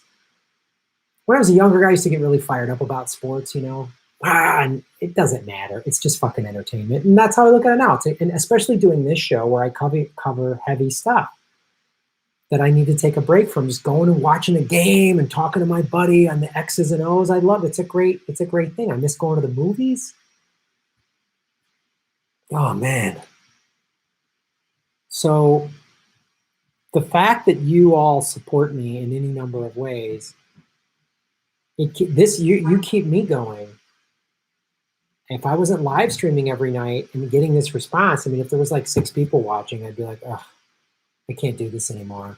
Nobody gives a shit. But you guys really care about what I'm doing, and I care about getting you as much truth and information as I can the best way I know how. And I know I'm not perfect, and I know I might be wrong, or you might disagree with me. I just know that it's me giving you my honest opinion. Nobody else is, other than Vladimir Putin, of course, is in my ear right now telling me what to do. And he's like, give a heartfelt speech to audience. It will make Russia stronger. So, all right. But yeah, man, in all seriousness, this is not easy. And I know it's not easy on all of us. We're all going through something in some different way. So I'm definitely not like, it's harder on me than anyone. No way. There's people out there, there's frontline workers, there's people working in emergency rooms and shit. I can't begin to know what the fuck they're going through. And we're all having to lose. We're all missing something. And those are the things that I miss, is I've been a live performer since I was 18. And socializing with friends and talking and laughing and hugging and whatever. And it's, fuck, man, it's rough. So your support, not even just financially, just showing up and liking it and saying stuff and this is awesome and laughing and whatever is just, it's big for me. It motivates me to get up every day. Because it's like, sometimes I go to bed at night, I'm just like, oh, great, I'm going to get up tomorrow and nothing. It's the same fucking day. It's Groundhog Day again. Like, all right, I'll meditate. I'm going to do yoga and go on a bike. I'm doing all the right things. I'm eating healthy and calling people, but not physical contact is like fucking hellfire. Is that brutal? Anyway. So thank you, Seth, for supporting the show. I love your hard work, Graham. We need a general mass strike to move all members of both parties to truly fear us. Unless Bernie joins and strongly leads another party, this is the only way we will ever see change. I cannot agree more, Seth. I've been saying this since this whole pandemic shit went down. General strike. May 1st, Friday. Get involved. There's rent strikes happening. Target is going on strike. All these, organize a strike where you work. If you're not being treated fairly and you're a frontline worker, fucking organize. If you're at a McDonald's, if you're at Amazon, if you're at any of those places, organize a strike. There's a union that probably serves your job already. And reach out to them and say, this is what we need. Everybody needs to unionize, to go on strike right now. This is I'm amazed I'm amazed these strikes didn't just fucking happen a month ago. I'm amazed people are still like, wow, are you nuts? This is the only chance we'll have is now. It's the only chance. They start giving stimulus and start slowly reopening the economy, then it's like, maybe, I don't know. Right now, all the American people will have your back. They'll go, yeah, these people are putting their lives on the line, flipping burgers and bagging groceries. Fuck yeah, I support their strike. They shouldn't have died for this crap. Get them what they want. Instead of running an ad, we're all in this together from your family at Target. Instead of buying ad time, hey, how about give your employees hazard pay? How about that? I don't need to, if I see one more goddamn, we're all in this together from your local Pepsi, like shut the fuck up. Give your employees hazard pay, give them union wages, give them free health care. So if they get sick filling your Amazon goddamn orders, if I see one more Amazon, we're all in this together, shut your fucking mouth. Take care of your goddamn employees. The reason, Jeff Bezos, you're a multi-billionaire 100 times over is because of your staff. So why don't you pay them, you gutless punk, before they rise up and hunt you down? That's what's coming, billionaire ruling class. Be ready for it. I'm not advocating for it. I am not I'm for peaceful, nonviolent resistance. That's what I am all about. But if you don't give them what they want and people are hungry and can't pay their bills, rent is due Friday. This will be month 2 of a lot of people not being able to pay rent. Some people that barely were able to pay it in April, probably there's going to be more people who aren't able to pay it May 1, May Day. So it's time for the workers of the world to unite. Now is the time. Bang it out, Seth. Citizens Media TV, what's up, brother? Shave your knuckles or justice. Send me this stuff and I'll take care of it. Yeah. I saw your email, man. The interview, that's Jeff Epstein, not the one who hung himself with a paper t-shirt, not the one who's buddies with Mossad and the CIA. If he was, his channel would be doing much better. Trust me. I've heard some people say, Graham, I think Elwood's CIA. He's, oh, really? God. CIA should buy me a fuck ton better studio, I'll tell you that much.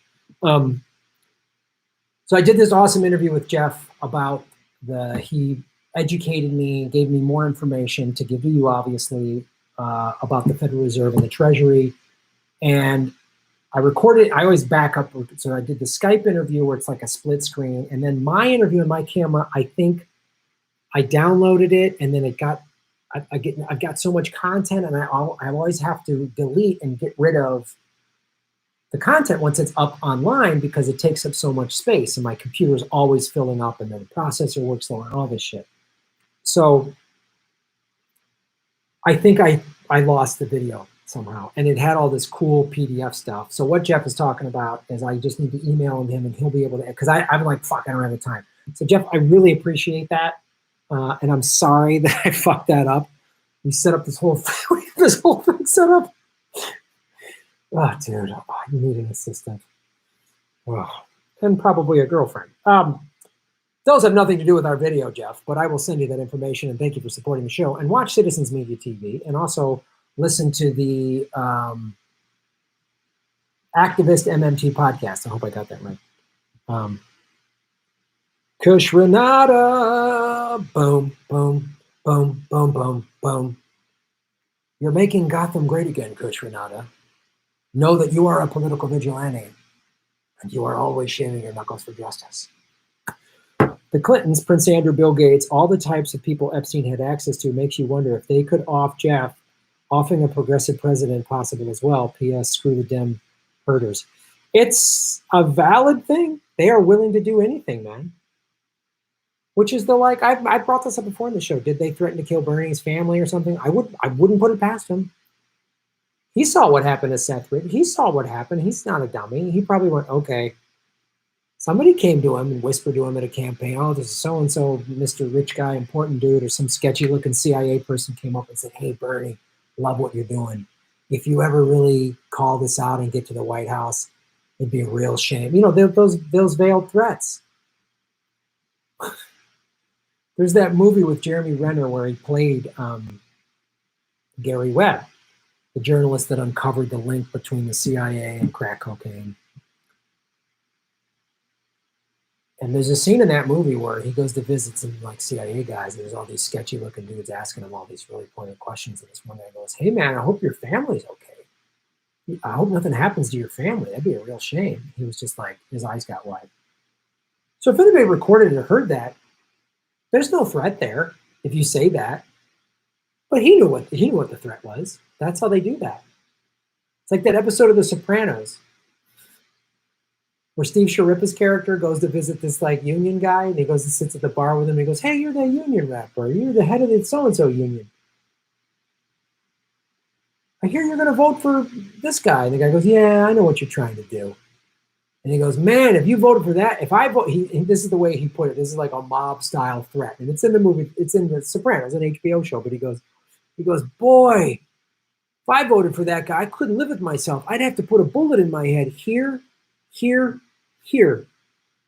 And then the union guy gets all scared and just looks at him all white-faced, and then he finishes his drink, puts down money for the tip, and slowly walks out. So if anybody hears that conversation, then he cop says, "Hey, you threatened him." And I didn't threaten him. We were just talking. I just said I couldn't vote for that guy. I'd have to kill I'd shoot myself in the head. It's just a figure of speech. See how that's how I wouldn't be surprised. That's how. Anyway, I went off on a little bit of a ranty rant. Jedi Mullet 77, Shaky Knuckles for justice. I'll vote Jesse. No way I'll vote for Giant Douche or Turd Sandwich. But it's the lesser of giant douches. How can you? If Ventura runs, he should announce his running mate from the start. F. Neil Libs. Yeah. If you're going to run third party, don't play by the rules of these two corrupt parties. Do it the best of whatever's going to fire. Like, here's my running mate. Screw this party. Like, be outside. If they do have the Democratic convention, be outside of that on stage going, "Vote for me right now. I'm the guy. Here's what we're going to." Just don't play. "Oh, we're having our Green Party primary, and we're going to..." No, go. Cut the shit. Guns a-blazing, man. Totally agree. A 1 and a 2, shave your knuckles for justice. Wash your nads for hygiene. Good tip. Glad we heard that. We all needed just a nice reminder.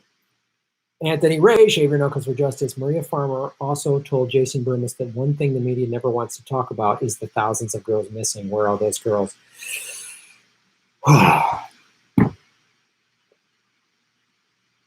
It's so brutal. That's the thing Whitney talked to me about. Yeah. It's not just the wealthy people. It's how come there's only, according to Maria Farmer and Virginia Roberts Giuffre, there's only 30 victims have come forward. So it says two things. One, a lot of them are terrified because they were threatened. And two, a lot of them have just disappeared. And that's the thing. If you're evil enough to rape and sell children around the planet, and that's why you go snatch up poor kids that don't have families or whatever, because it's like, oh, these kids, they think, as Virginia has said, as Maria Farmer has said, that Ghislaine Maxwell, these people, they're evil. And they think of you as less than. So they're just like, oh, we snatched up these kids and raped them and trafficked them, and we'll just kill them. Who cares? They don't care. They don't care. And no one's talking about that. All right. I'm going to do another segment here because I got this thing with Maria Farmer. I'm not sure I got this queued up.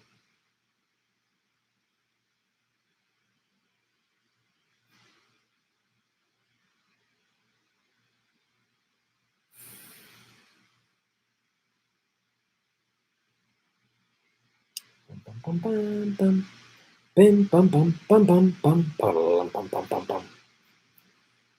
Hold on. What's up, everybody? Hit the like button. 384 likes.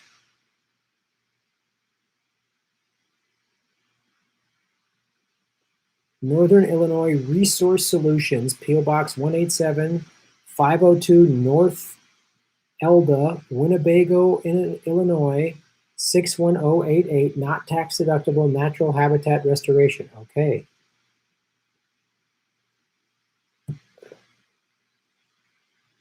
Yeah, the charities are how the traffickers would get the kids from country to country. Yeah, I know, it's pretty awful.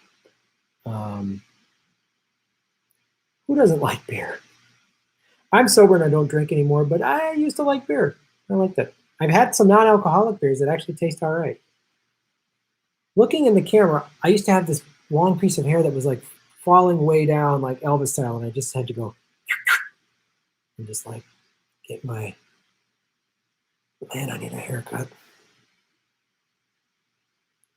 Debbie saying progressive is a goddess, miss you so. Yeah, Debbie, I wish you were out there, or wow, I know you're out there, but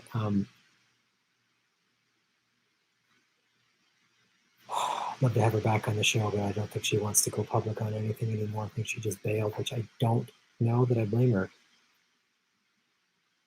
The NEA and at museum and military bases are how kids get trafficked without having to go on commercial airlines. Yeah.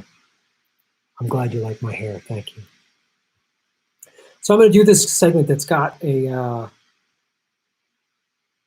an audio clip in it. So I don't know. I'm going to keep having problems with can you hear the audio, but output.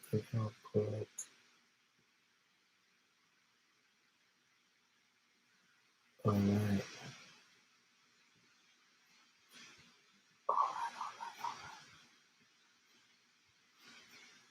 Let's try it. I'm going to play some of Whitney Webb's phone conversation with Maria Farmer, so you might not be able to hear it. But I need this segment to drop tomorrow, so I'll just explain it to you. It's Maria Farmer talking about Vicky Ward, the Vanity Fair journalist, and how she's evil.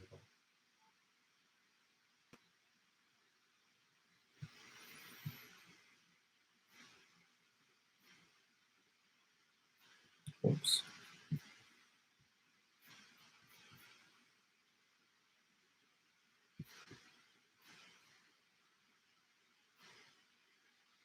Hello, everybody. My name is Grab Elwood, and you're watching The Political Vigilante.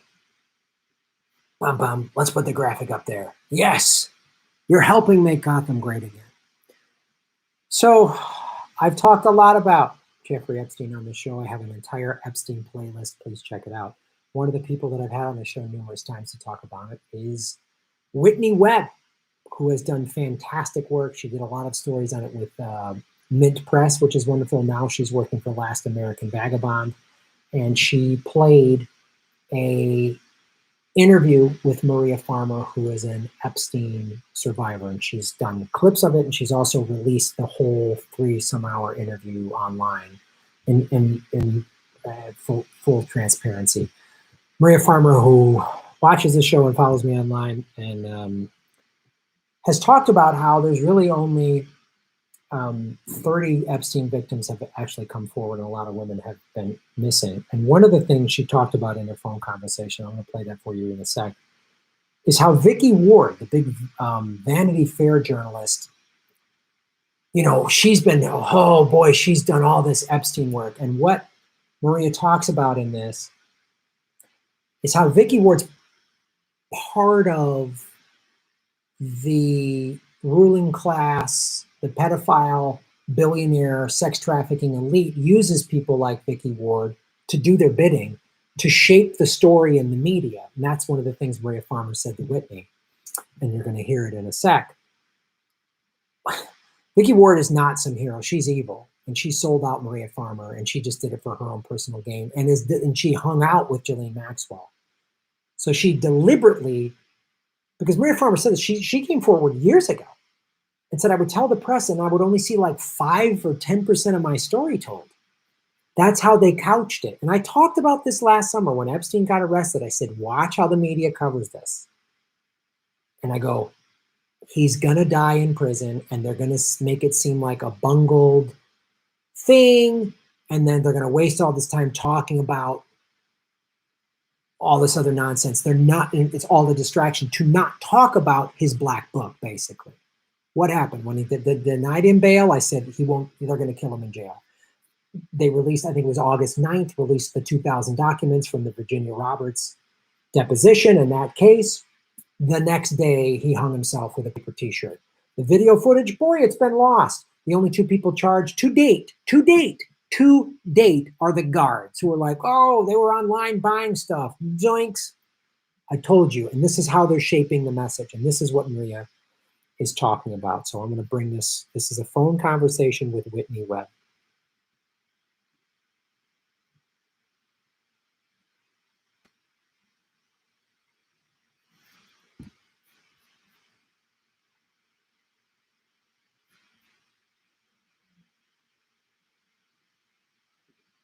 She just said, Vicky Ward is a monster. I was in hiding because of Vanity Fair. That's what she just said. That's what she just said. So, all right.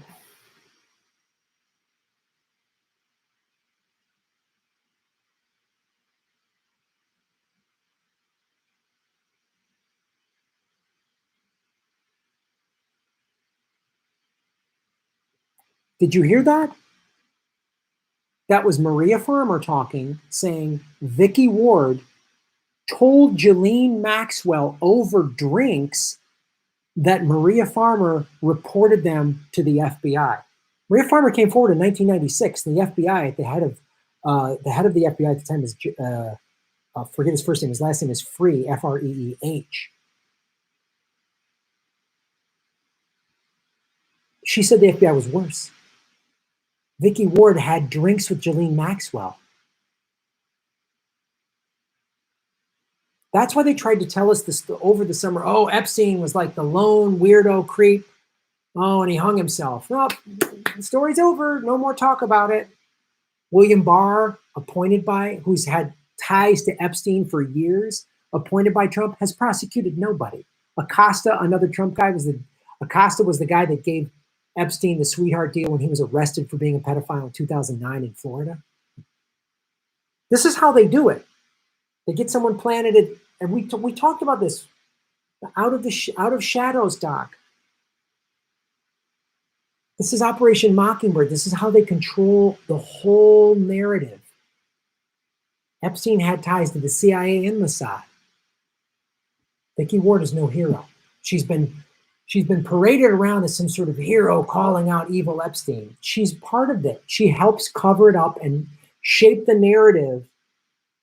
There's no talk of Ghislaine Maxwell and how awful and evil she was. Ghislaine Maxwell is a pedophile and a sex trafficker, but Vicky Ward had drinks with her and ratted out one of her sources, Maria Farmer.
So she just said, Vicky Ward has lived with Les Wexner's buddy for the last 20 years. You see, it's all connected. So Vicky Ward is not some journalist trying to get the story. She's put there by the billionaire pedophile ruling class to like put her in a key position to manage this story when it comes out. Vicky Ward's family was threatened. She just heard her.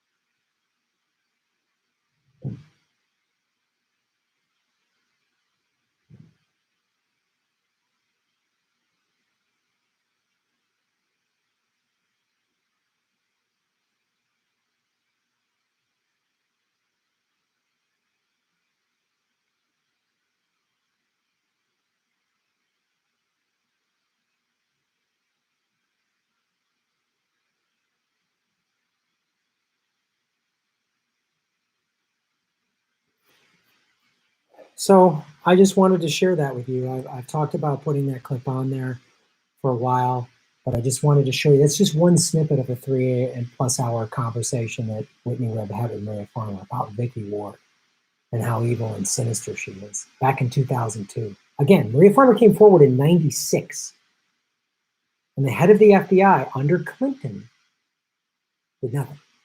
And according to Maria Farmer, was worse. Les Wexner, who was the real head of the snake,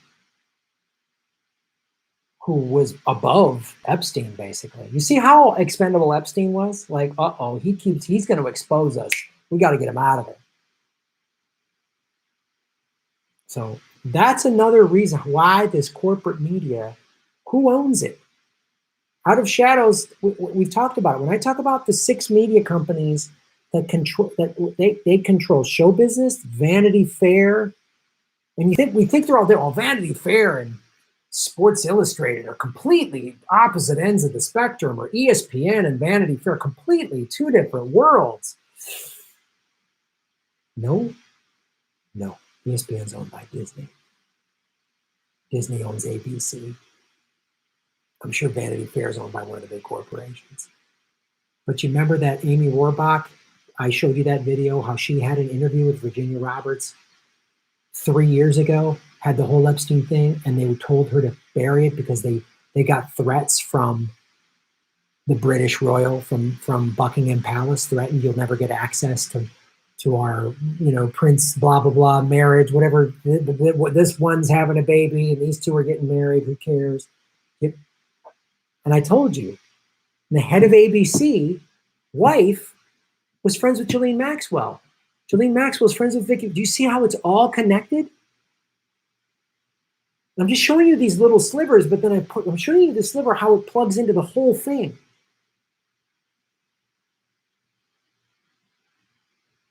And that's why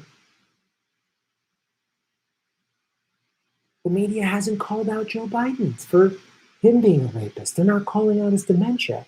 When they start doing it, it's not that the corporate media is suddenly doing their job. It's because that's when Hillary Clinton, who with the Podesta emails and had been on Epstein's plane twice, seems like I'm going all over the place. No, I'm showing you the map, and it's a big, ugly, scary map, but it's all connected.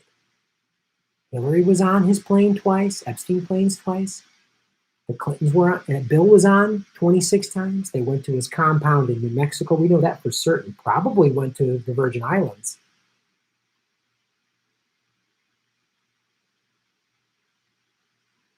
That's why when the Podesta emails came out and had all this weird, creepy shit talking about pizza and spirit cooking with Maria Abramovich, who's like an open, like Satanist, it gets creepy and weird. And it's so weird, it's easy for regular people to go, no, that's too awful. I don't want to believe it. It's like watching a Saw movie or something. No. It's all connected, and Vicky Ward is just a part of that. And we're talking about it. Everyone's talking about COVID-19. Okay, it's big, it's important, it's what's affecting all of our lives. But no one's talking about Epstein, except me, Whitney Webb, a couple other people, Jason Burns, Tim Dillon. Only a handful of us are talking about it. I'm sure I know there's more. I haven't named all of them. Forgive me if I missed anybody. And there's people out there doing more work on it than I am. But that's what we're doing. I'm connecting the dots for you to show you how evil the ruling class is and how utterly corrupt the media is. And the two parties are completely corrupt.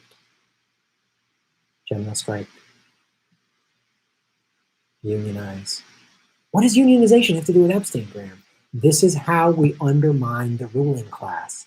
If every McDonald's worker and every Amazon worker, everybody who works at Disney or whatever, everybody at Walmart, everybody at Target, millions of employees said, nope, this is how we get our power back.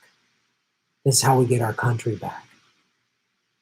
And this is how we ultimately smoke out these billionaire, pedophile, sex trafficking, evil monsters. Thanks for watching. You're all political vigilantes. You're all making God great again. Shave your knuckles for justice.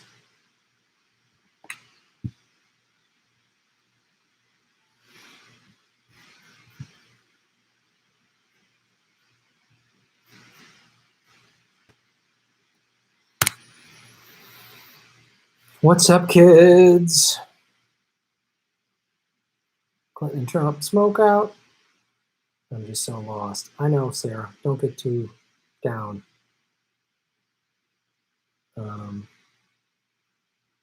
Yeah, the Clintons traffic kids from Haiti. Yeah, I've talked about that a little bit. That's a whole nother can of worms to open up. It's so evil.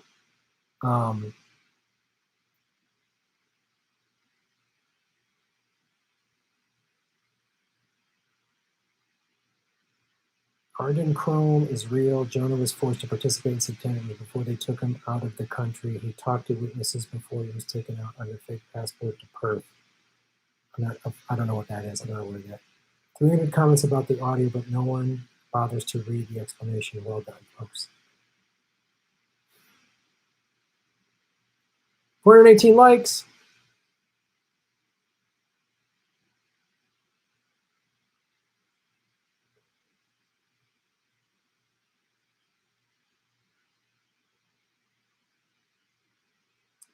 Yeah, so I know the audio. I keep having fucking problems playing audio during the live stream. But when I do those segments within this live stream, I will release those in the next couple days. So you'll be able to watch it with the audio. You'll hear all of it. I just got to maximize my time. So I like going live for 2 hours a night and then recording for 2 hours a day. I don't have time to prepare videos, to edit them. I don't have time to do it. So I got to do them all. I got to do them during the live stream. Before the pandemic, I was going live like 2 days a week and then recording at home. And so this is just how I got to do it. But thanks for being patient.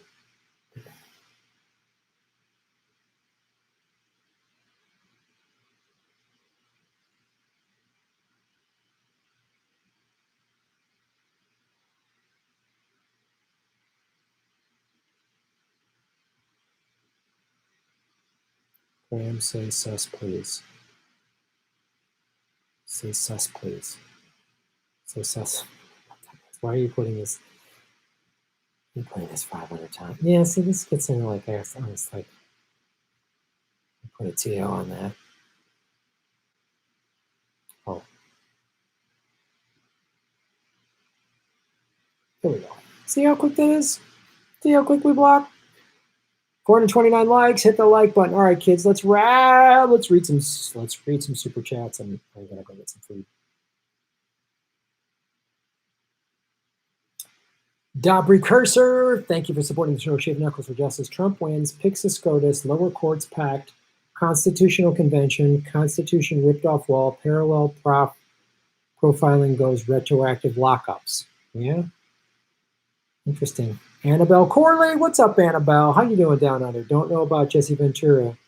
He is an independent. He's probably going to run as a Green. Is my guess. He was governor. He was a Navy SEAL. Then he was a professional wrestler in the 80s. Jesse the Body Ventura. And then in the 90s, he ran for governor of the state of Minnesota and won. And he sounded way more libertarian back then. But if you watch his show, I've watched his show the last couple of years, not every day, but The World According to Jesse on RT, and Brashida Santos is the co-host. I think it's a good job. She does a great job. He does a great job. He's way more left now. Yeah. So I think if he does run, he's going to run as Green Party candidate. That's my guess. Or he might just run flat out independent. But there's going to be more news on this. I'm going to get some info. I got some peeps. I'm going to get some info. Travel Size Life BC. Boom. Hello, Travel Size Life BC. Thank you. Thank you for supporting the show. I was like a dancing GIF.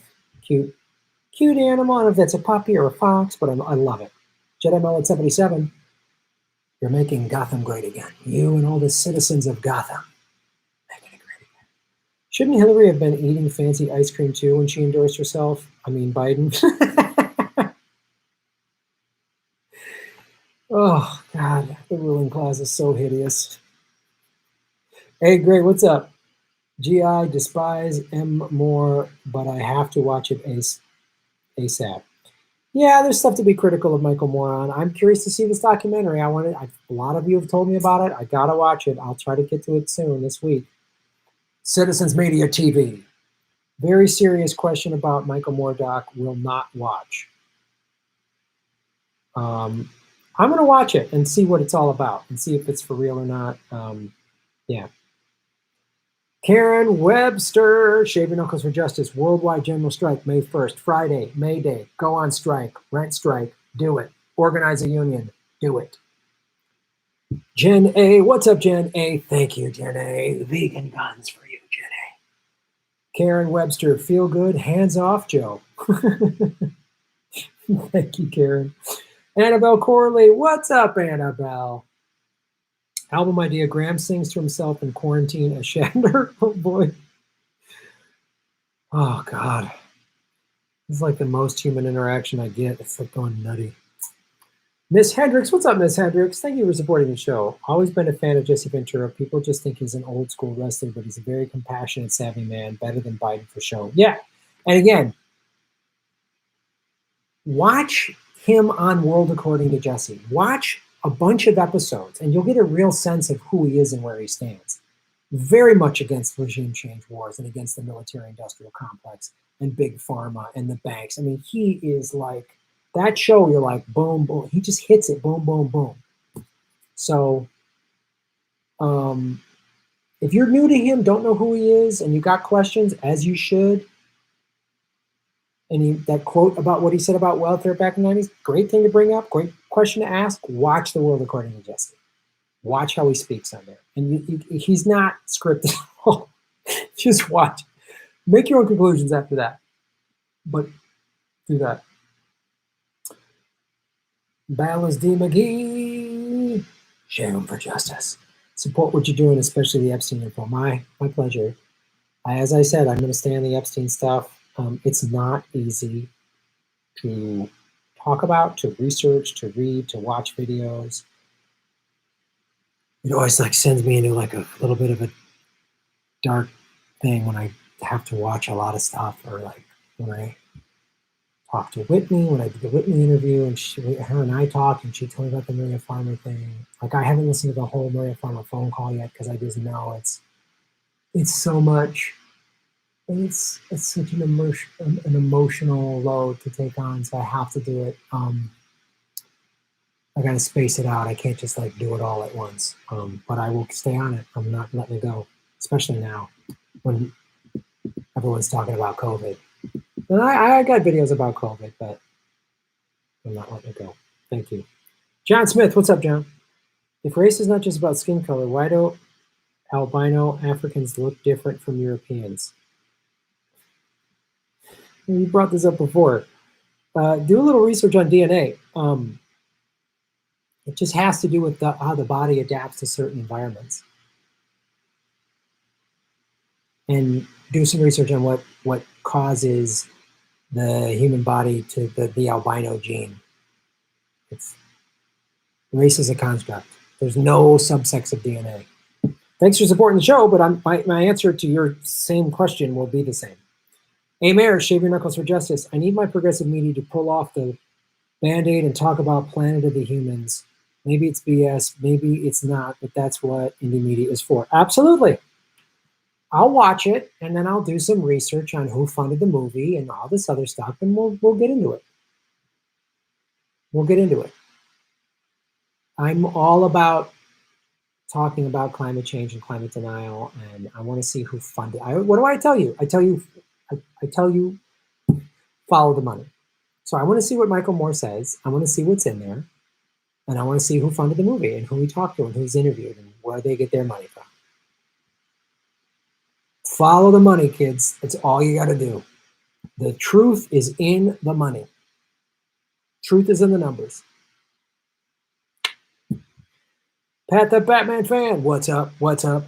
Do safety dance tonight or suffer my wrath. Well, you can dance if you want to, Pat, but you can leave your friends behind. Because I hate to say it, if your friends don't dance, and then if they don't dance, then in good conscience, they can't be friends of mine. I hate to draw a line in the sand. Jameson Doan, what's up, Jameson? Shaving your knuckles for justice. Graham, don't bother watching more stock. I can tell you it's full of really bad science and fossil fuel propaganda, pushes depopulation as solution to climate. No, I'm going to watch that. Thank you for that, but I need to watch it because I'll do a video on it. Just like I did a video on Out of Shadows, I'm going to do a video on this. I'm going to break it down. And if there's some granny petrol science in there, I'm going to find it. Are there some friends of science in that movie? But Greta, you should drink oil. That's what makes Michael Moore so healthy. Cure for Cancer. .co. There's your cure for cancer.co. Right there. A vegan. Look at that. Look at that vegan horseshoe, huh? Horseshoe. Eat it.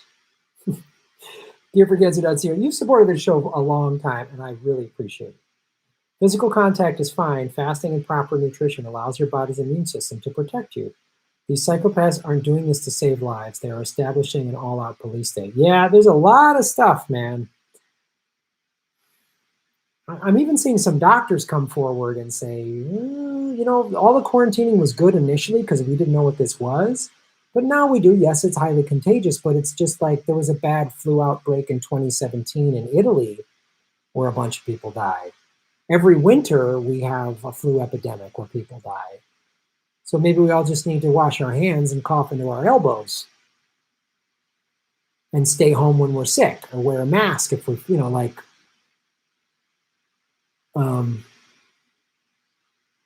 but yeah. I haven't fasted in a while, but I know it's a good thing. I've done it and I like it. Derek, shave them. The non-union strikers need strike funds. We need ways to raise money for them for expenses and legal help. Great point, Derek. Exactly right, because when you're in a union, you go on strike, there's strike funds. So one of the things to look for, if you're going to organize non-strike people to go on strike, let's say you work somewhere and you want people to go on strike, start reaching out, as I did a video earlier about the farms that have excess produce. Get in touch with some of them and say, look, I got, 1,000 people about to go on strike and they're going to need food. And get that, set up. Make some partnerships with some, I don't know, find somebody who's, can help out with that. Have everybody apply for unemployment right now before they go on strike. Go on strike and apply for unemployment. You know what I mean? And say, I can't go to work because it's unsafe. I don't want to die from where I'm working. So get creative. It's a valid thing you're bringing up. It's a very valid thing. It's easy for me to say, oh, just go on strike and not get money and risk, not being able to feed your family. I totally get that. But I think get creative. Use this pandemic. Find the opportunities within this crisis. I guarantee you there's opportunities within this crisis. I mean, I'm using this to go live 5 nights a week, to lean more into Rockfin, to do more live streams here, to put out more videos. And so I know that's one thing, but I'm just like, get creative. Like we talked about, the farmers in California and the food banks getting together. Figure out there's a solution out there. There's a solution out there to deal with the thing you're talking about. Snork Y2K, what's up, Snork? What's up, Mitch? Ventura and Wilson will both be in the May 5 debate. Ooh, interesting. All right. Karen Murphy, Shave Your Knuckles for Justice. Can you do tomorrow Annie and Shatner's voice? Well, we got to do Safety Dance. Otherwise, Pat the Batman fan is gonna go all Bane on me if I don't. So, but hit me up tomorrow, and I'll do tomorrow in Shatner's voice. Remind me during tomorrow's live stream. I'll do tomorrow. I'll love you tomorrow. It's only a day away. Sean Coleman, Shave Your Knuckles for Justice. Thank you for being you. 10-hour workday. I got some drawings down and I shaved my knuckles for justice, trying to dream for a better future. Good night. Thanks, Sean. Get some rest. Check out Sean's artwork. Yeah, we're all trying to dream of a better day, man. We're all trying to find the peace and the love and the joy and how to eliminate the evil that's in the world. There's some people that are corrupt. There's a difference between corrupt and evil. Corrupt is somebody who taking some money and they're not like, I think Nancy Pelosi is corrupt. I think Trump is corrupt. Doreen Maxwell and Les Wexner and that crowd, they're evil. They're pure evil.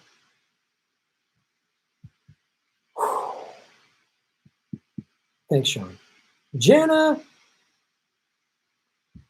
I now feel like I've stared deep into your soul. Yes, you have. I try to put it all out here, man. I just try to be who I am on this show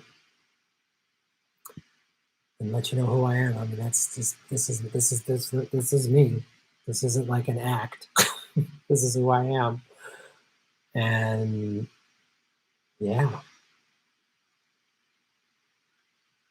And I'm a big crazy romantic. At the end of the day, I try not to be too cynical. But at the end of the day, I try to be a romantic. What's that saying? Cynics are just disappointed optimists or whatever. And I try to be a romantic. I try to like think of like, oh, we're going to save the world and do all this stuff. And also just like when I've been in relationships, romantic relationships, I love all the romantic shit. I love the holding hands and I love you. I love all that stuff. I love, that's part of what it's like tough living alone is I'm a very like social person and I'm very affectionate when I'm in a relationship with somebody, and I like the expression of love and romance and being cute, and I really love all that stuff, and it's it's a bummer. That it's like it's it's tough because like just dating in general is hard, especially who I am. It's not as easy as you may think. Like I'm sober, I don't drink, I don't smoke. And not that I have to date someone that's completely sober, but if they do a little too much of that, it just becomes a problem. Or they'll date me and be like, oh, I won't do that anymore. And then eventually I don't tell them you can't drink or you can't do whatever. But I just always say, like, if I get to see, like, it seems like it's get out of control, I'm going to say something. And, oh, I'm fine. Then I've had women, like, not do anything. And then they get mad. You told me I couldn't drink. Never said that. I have kind of a very unique, and I know I'm an intense person, too. So it's like, someone's got to, like the beat, and they don't need to be an activist or an independent media person like me, but they got to at least share my political view. I couldn't date some neoliberal who's like, no, Joe Biden. I couldn't have that in my house. And then some like single issue activists can be like a little crazy and just like they think their cause is the only cause and it's better than everybody else's cause. And I kind of went through that. I was like, Jesus, you like think you're better than everybody else because you just worked on this thing.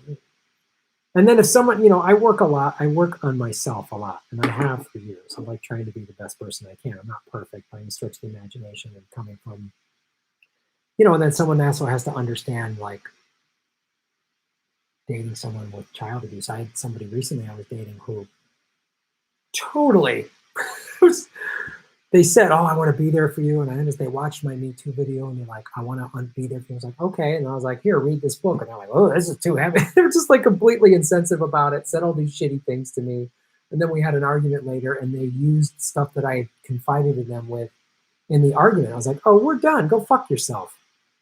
So it's not easy to.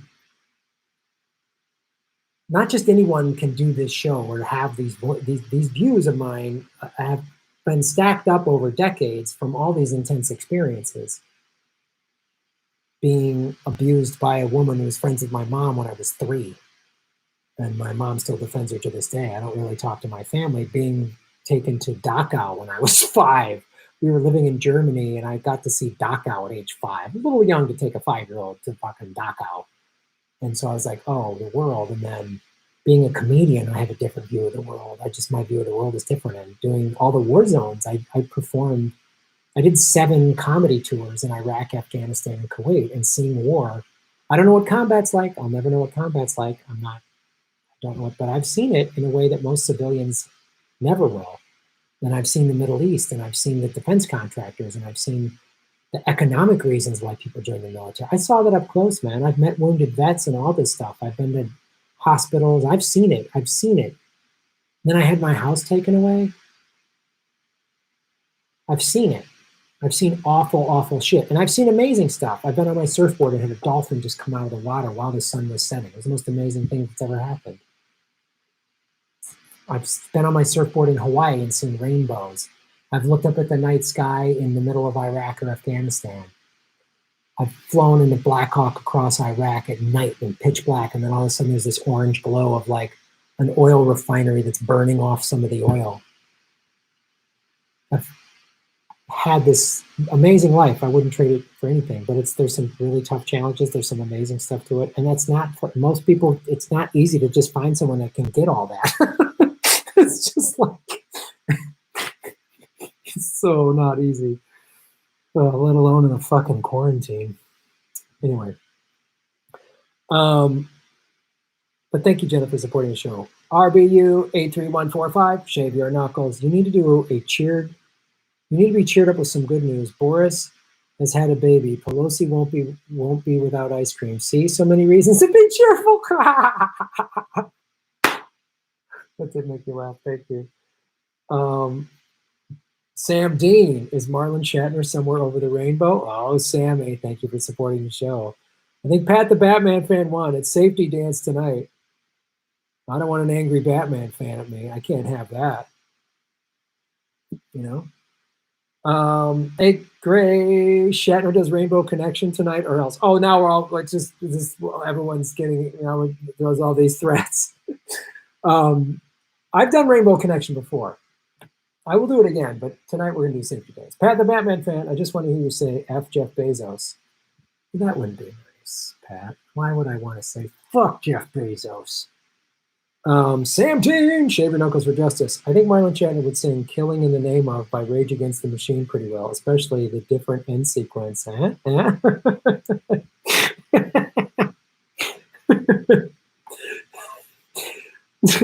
Thanks, Sam. John Smith, shave your knuckles for justice. The point is albino Africans have white skin, but they look different from Europeans. Race is more than skin color. You're talking about genetics. Features. If you put a group of people together that have certain features over generations, they're all going to have the same features. That's not race. But keep spending your money. Annabelle Corley, shave your knuckles for justice. Please tell me you dress up as Granny Petrol and cook. I need this. Yeah. Anytime I am cooking with I use olive oil typically when I cook, extra virgin olive oil. I'm like, oh, Greta, this is real oil. Cook and make a vegetarian stir fry with 30 weight, Greta. Yes, Annabelle, if that's what you need right now, it's a little scary. If I'm dressing up as Granny Petrol and talking to myself, that's a little psycho Norman Batesy. Now we're getting into a slippery slope. I do talk to myself. Ugh, it's getting a little nutty. Miss Hendricks, shaving knuckles for justice. I tell my dogs to shave their paws for justice.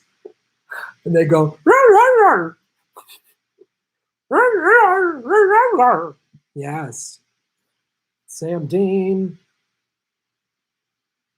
Shaving knuckles for justice. Grandma, this is not an act. Neither is your act. No, my act is not an act. It's me. Pat the Batman fan, shaving knuckles for justice. R.I.P. Scott Kennedy. Pat is talking about this comic named Scott Kennedy who went to Iraq and Afghanistan over 50 times. Scott was an amazing friend of mine. And I went to Iraq with him 3 times, and we laughed so hard. And I remember one time we went over to Iraq with this guy, Salim Muhammad, who's another great friend of mine, who brought some cigars, and we would like fly and do like 3 or 4 bases a day. We were just dead dog tired, and then we'd get to where they'd put us up, they'd say a hooch. And we were at this one base, I don't know where we were, man. And we were just, and at the end of it, you just run around all day. It's all crazy. You're into helicopters, and then you do a show. It's amazing. And then at the end of the night, the comics, we just sort of process what the day was and laugh and talk about stuff. I remember we just sat outside. Salim brought cigars, and we were just sitting outside smoking cigars. And we were in like the middle of nowhere, so it was pitch black. And we could see all these stars. And Scott was like such an amazing friend of mine, man. I've been in war zones with the guy. I'll never forget. I'll tell you this Scott Kennedy story. The first time I went over there was with Scott. It was Thanksgiving of 2007. And we had this great tour. And it was my first time going over there with Scott. He had done a bunch of tours, and I had done tours. And every comic that had gone to the war zones, even though we didn't go together, we all would like bond with each other. We'd see each other like at the Hollywood Improv where I met Pat, and we'd be like, dude, I heard you were just, like, yeah, I was there 3 months ago. And we'd share these stories. And I actually did this podcast called Comics in Combat. And I tried to start a not-for-profit that didn't work out. But where comics would just tell their crazy stories over there. And Scott and I, it was this tour through Iraq in Thanksgiving of 07. My first time had been that was my first time in Iraq. I'd already been to Afghanistan 3 times. So I was used to the whole war zone bases and guns and seeing all that stuff. I was used to that. And we did some amazing shows, and Scott and I just would laugh our asses off, man. We'd have so much fun. And on the way back, we're supposed to fly out, leave Baghdad and fly into Kuwait and spend a day or 2 in Kuwait. Kuwait was super safe by comparison. And we were with there was Thanksgiving, so like we were flying. We kind of kept crossing paths with a bunch of PGA golfers, Tom Watson and a couple other guys, who they would go to bases and like give guys golf tips. It was the coolest thing in the world. I remember I came out of this general's office and I was like, or we were waiting to go in this general's office because he gave you this cool entertainer's coin. Maybe if I remember, I'll show you guys some of my coins and stuff. And I was like, holy shit, there's Tom Watson. And I know Tom Watson has some right-wing views and stuff, but I just grew up watching him play golf, and I just was like, wow, there's Tom Watson. That was like so awesome. And so we were flying back to Kuwait, and our aircraft was told to land.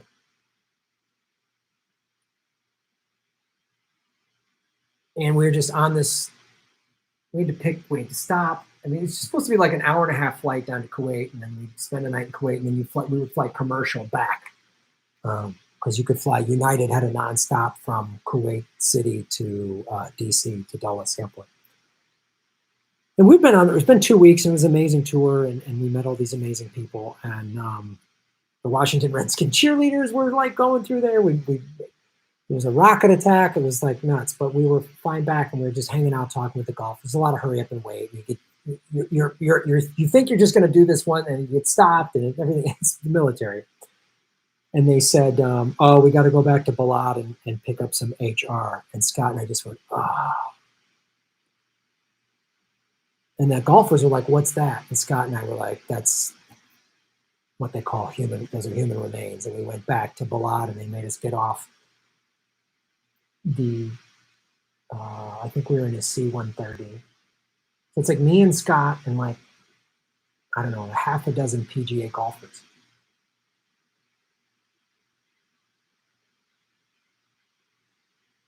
And they made us get off, and then they had the ceremony where they brought the flag draped coffin of a fallen service member. And we had to stand like 200 yards away, and all the aircraft stop on the flight line, they call it, the runway in Balad.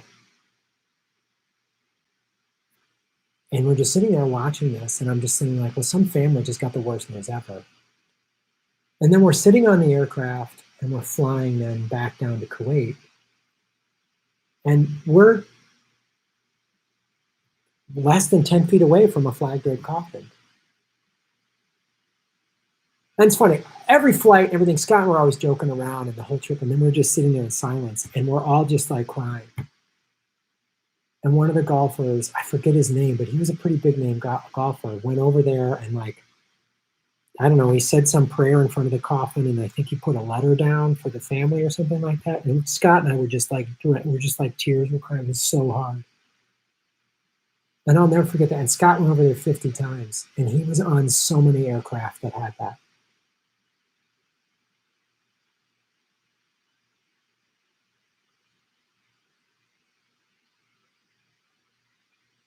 And that's one of the many reasons why I'm so against war. And one of the things, Scott, who was going every month, I went like once a year. Scott went every month, sometimes every 6 weeks.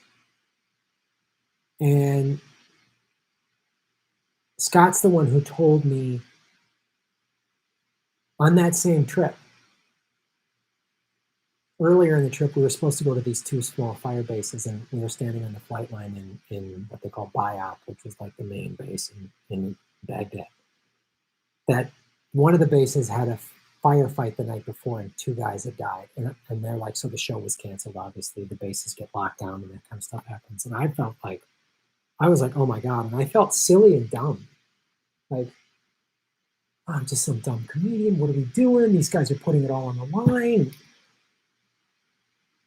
And Scott, because he did this every month, he wasn't like hardened to it. He had a big heart, but he was like, he was the producer of the tour, basically. He was in charge. He set everything up with the military, so he had all the contacts and all this stuff. And he said, and I was just like, God, what are we doing? This is so dumb. He said, Graham, let me tell you something.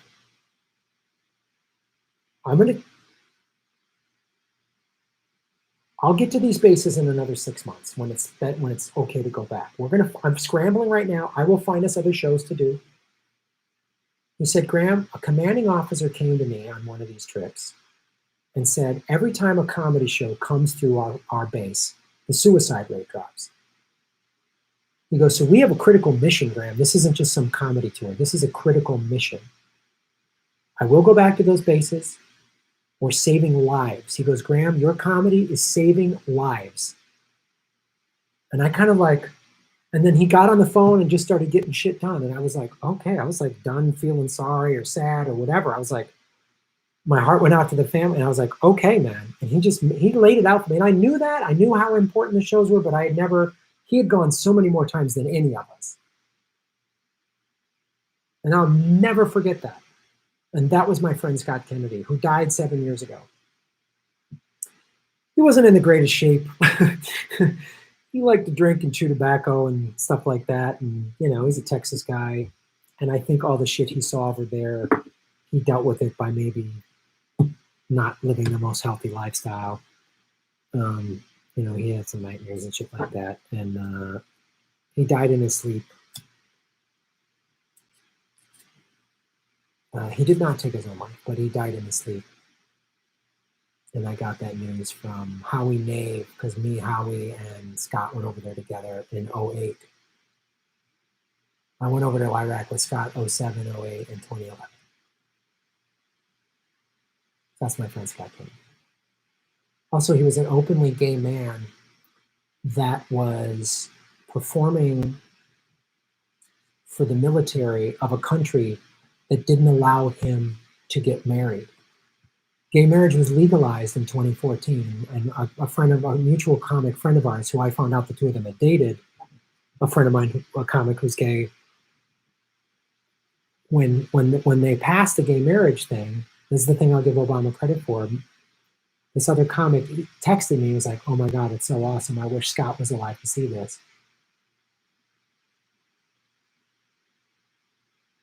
That's what I meant to work. Thanks for bringing that up, Pat.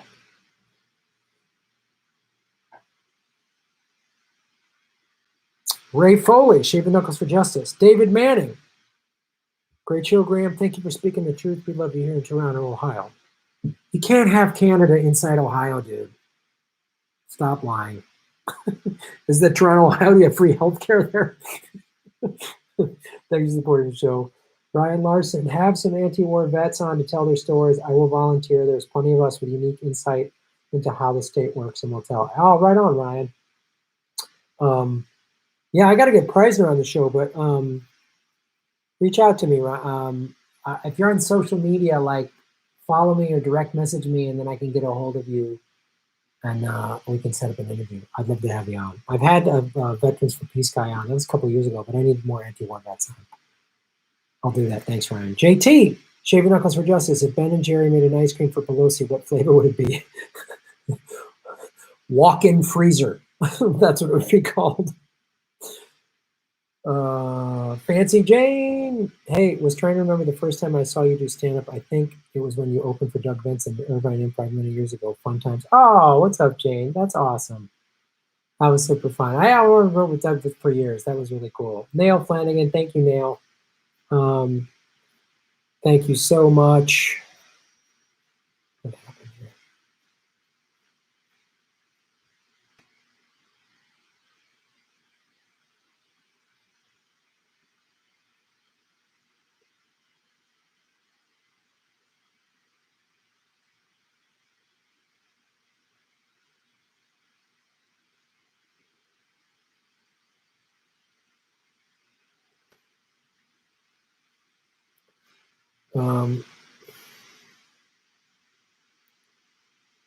Free Julian Assange, absolutely. Thanks, everybody. 451 likes. Wow, 2 hour and 17-minute show. Ryan, Shaving Knuckles for Justice. Have you seen the Maria Farmer interview from Whitney Webb? Just saw part 1. It's crazy. Also would love to see your interview some libertarians. Sure. Yeah, Ryan, I interviewed, if you look on my Epstein playlist, you'll see my interview with Whitney Webb talking about that interview with Maria Farmer. Yeah, it's great. Yeah, I'd love to have some libertarians on the show. So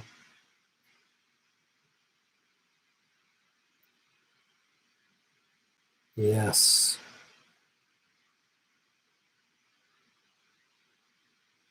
All right.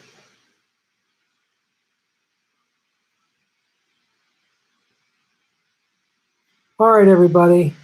Thanks for coming on the show. Thanks for supporting what I do. I really appreciate it. Have a great night. Try to take care of yourself. Eat healthy. And Sam Dean. Oh, can we get some solid flexing during this? Oh, shit, I got to sing the song. Oh, yeah, you got it, man. Sorry.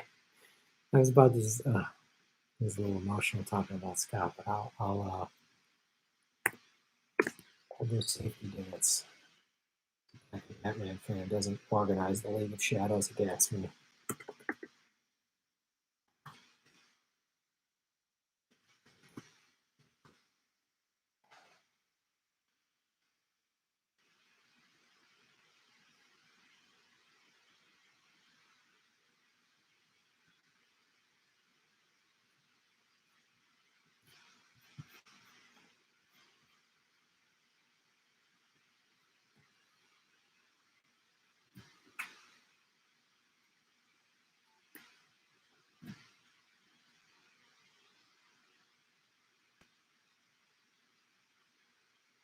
Dance.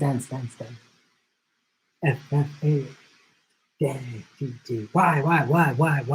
D-D. Dance.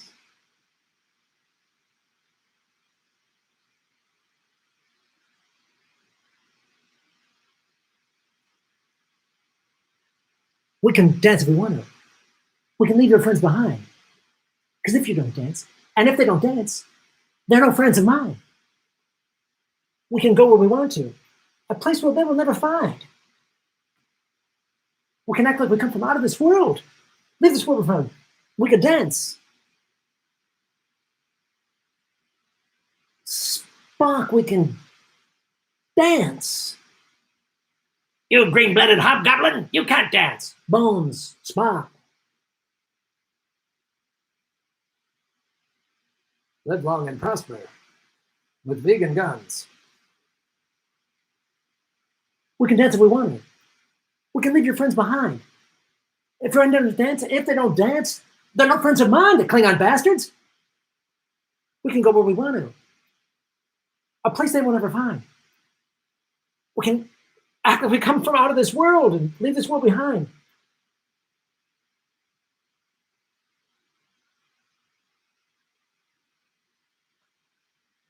And we can dance.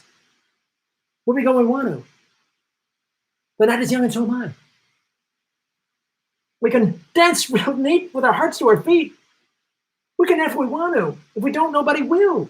And you can act real rude and totally remove, and I can act like an imbecile. We can dance. Everything's out of control. We can dance. We can dance. We're doing it pole to pole. We can dance. We can dance. Everybody look at your hands. We can dance. Everybody's taking the chance. Safety dance. Oh, the safety dance. Safety dance, Mr. Sulu. Safety dance. What factor 5 for the safety dance?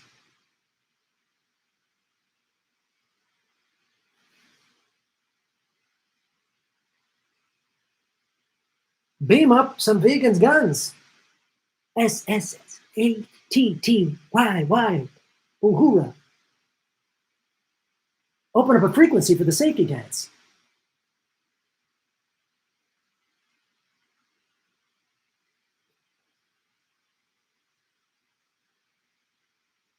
Look at that. Look at that safety dance right in there.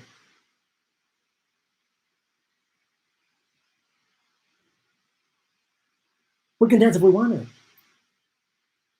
We've got all your life in mind. As long as we abuse it, we're never going to lose it. Everything will work out fine. We can dance if we want to. We can leave your friends behind. If your friends don't dance, and if they don't dance, well, then they're no friends of mine. We can dance. Everything's under control. We can dance. We can dance. We're doing it pull to pull. We can dance. We can dance. Everybody's under control. You can dance. We can dance. Everybody's taking the chance. Or the safety dance. Or the safety dance. Or the safety dance. The safety dance. Or the safety dance. Safety dance. Safety dance. Spark the safety dance.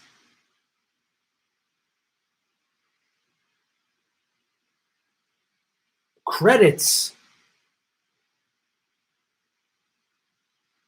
Safety dance.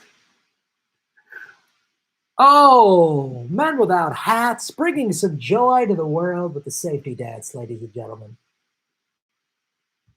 Oh God, the song just keeps going. It never ends. Always a safety dance. Oh no, it won't stop. Leave me alone, safety dance.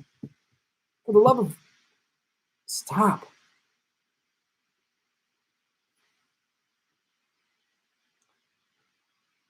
Safety dance, factor 5, Sulu, thank you so much. Osama, thank you guys for watching the show. I very much appreciate it. I appreciate it.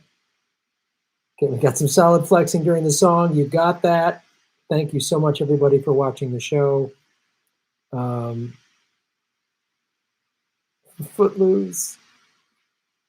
Great chat. I'm smiling. I'm glad you guys had fun. Thanks for watching the show. Thanks for supporting it. Thanks for staying up late. I know this is very late for some of you on the East Coast. In Australia, you're like in the middle of the day or whatever. And on the West Coast, it's 10:38. My name is Graham Heldt, the political vigilante, reminding you to make Gotham great again for your family and friends and neighbors, and shave your knuckles for justice. That's how we're going to defeat coronavirus, with shaved knuckles.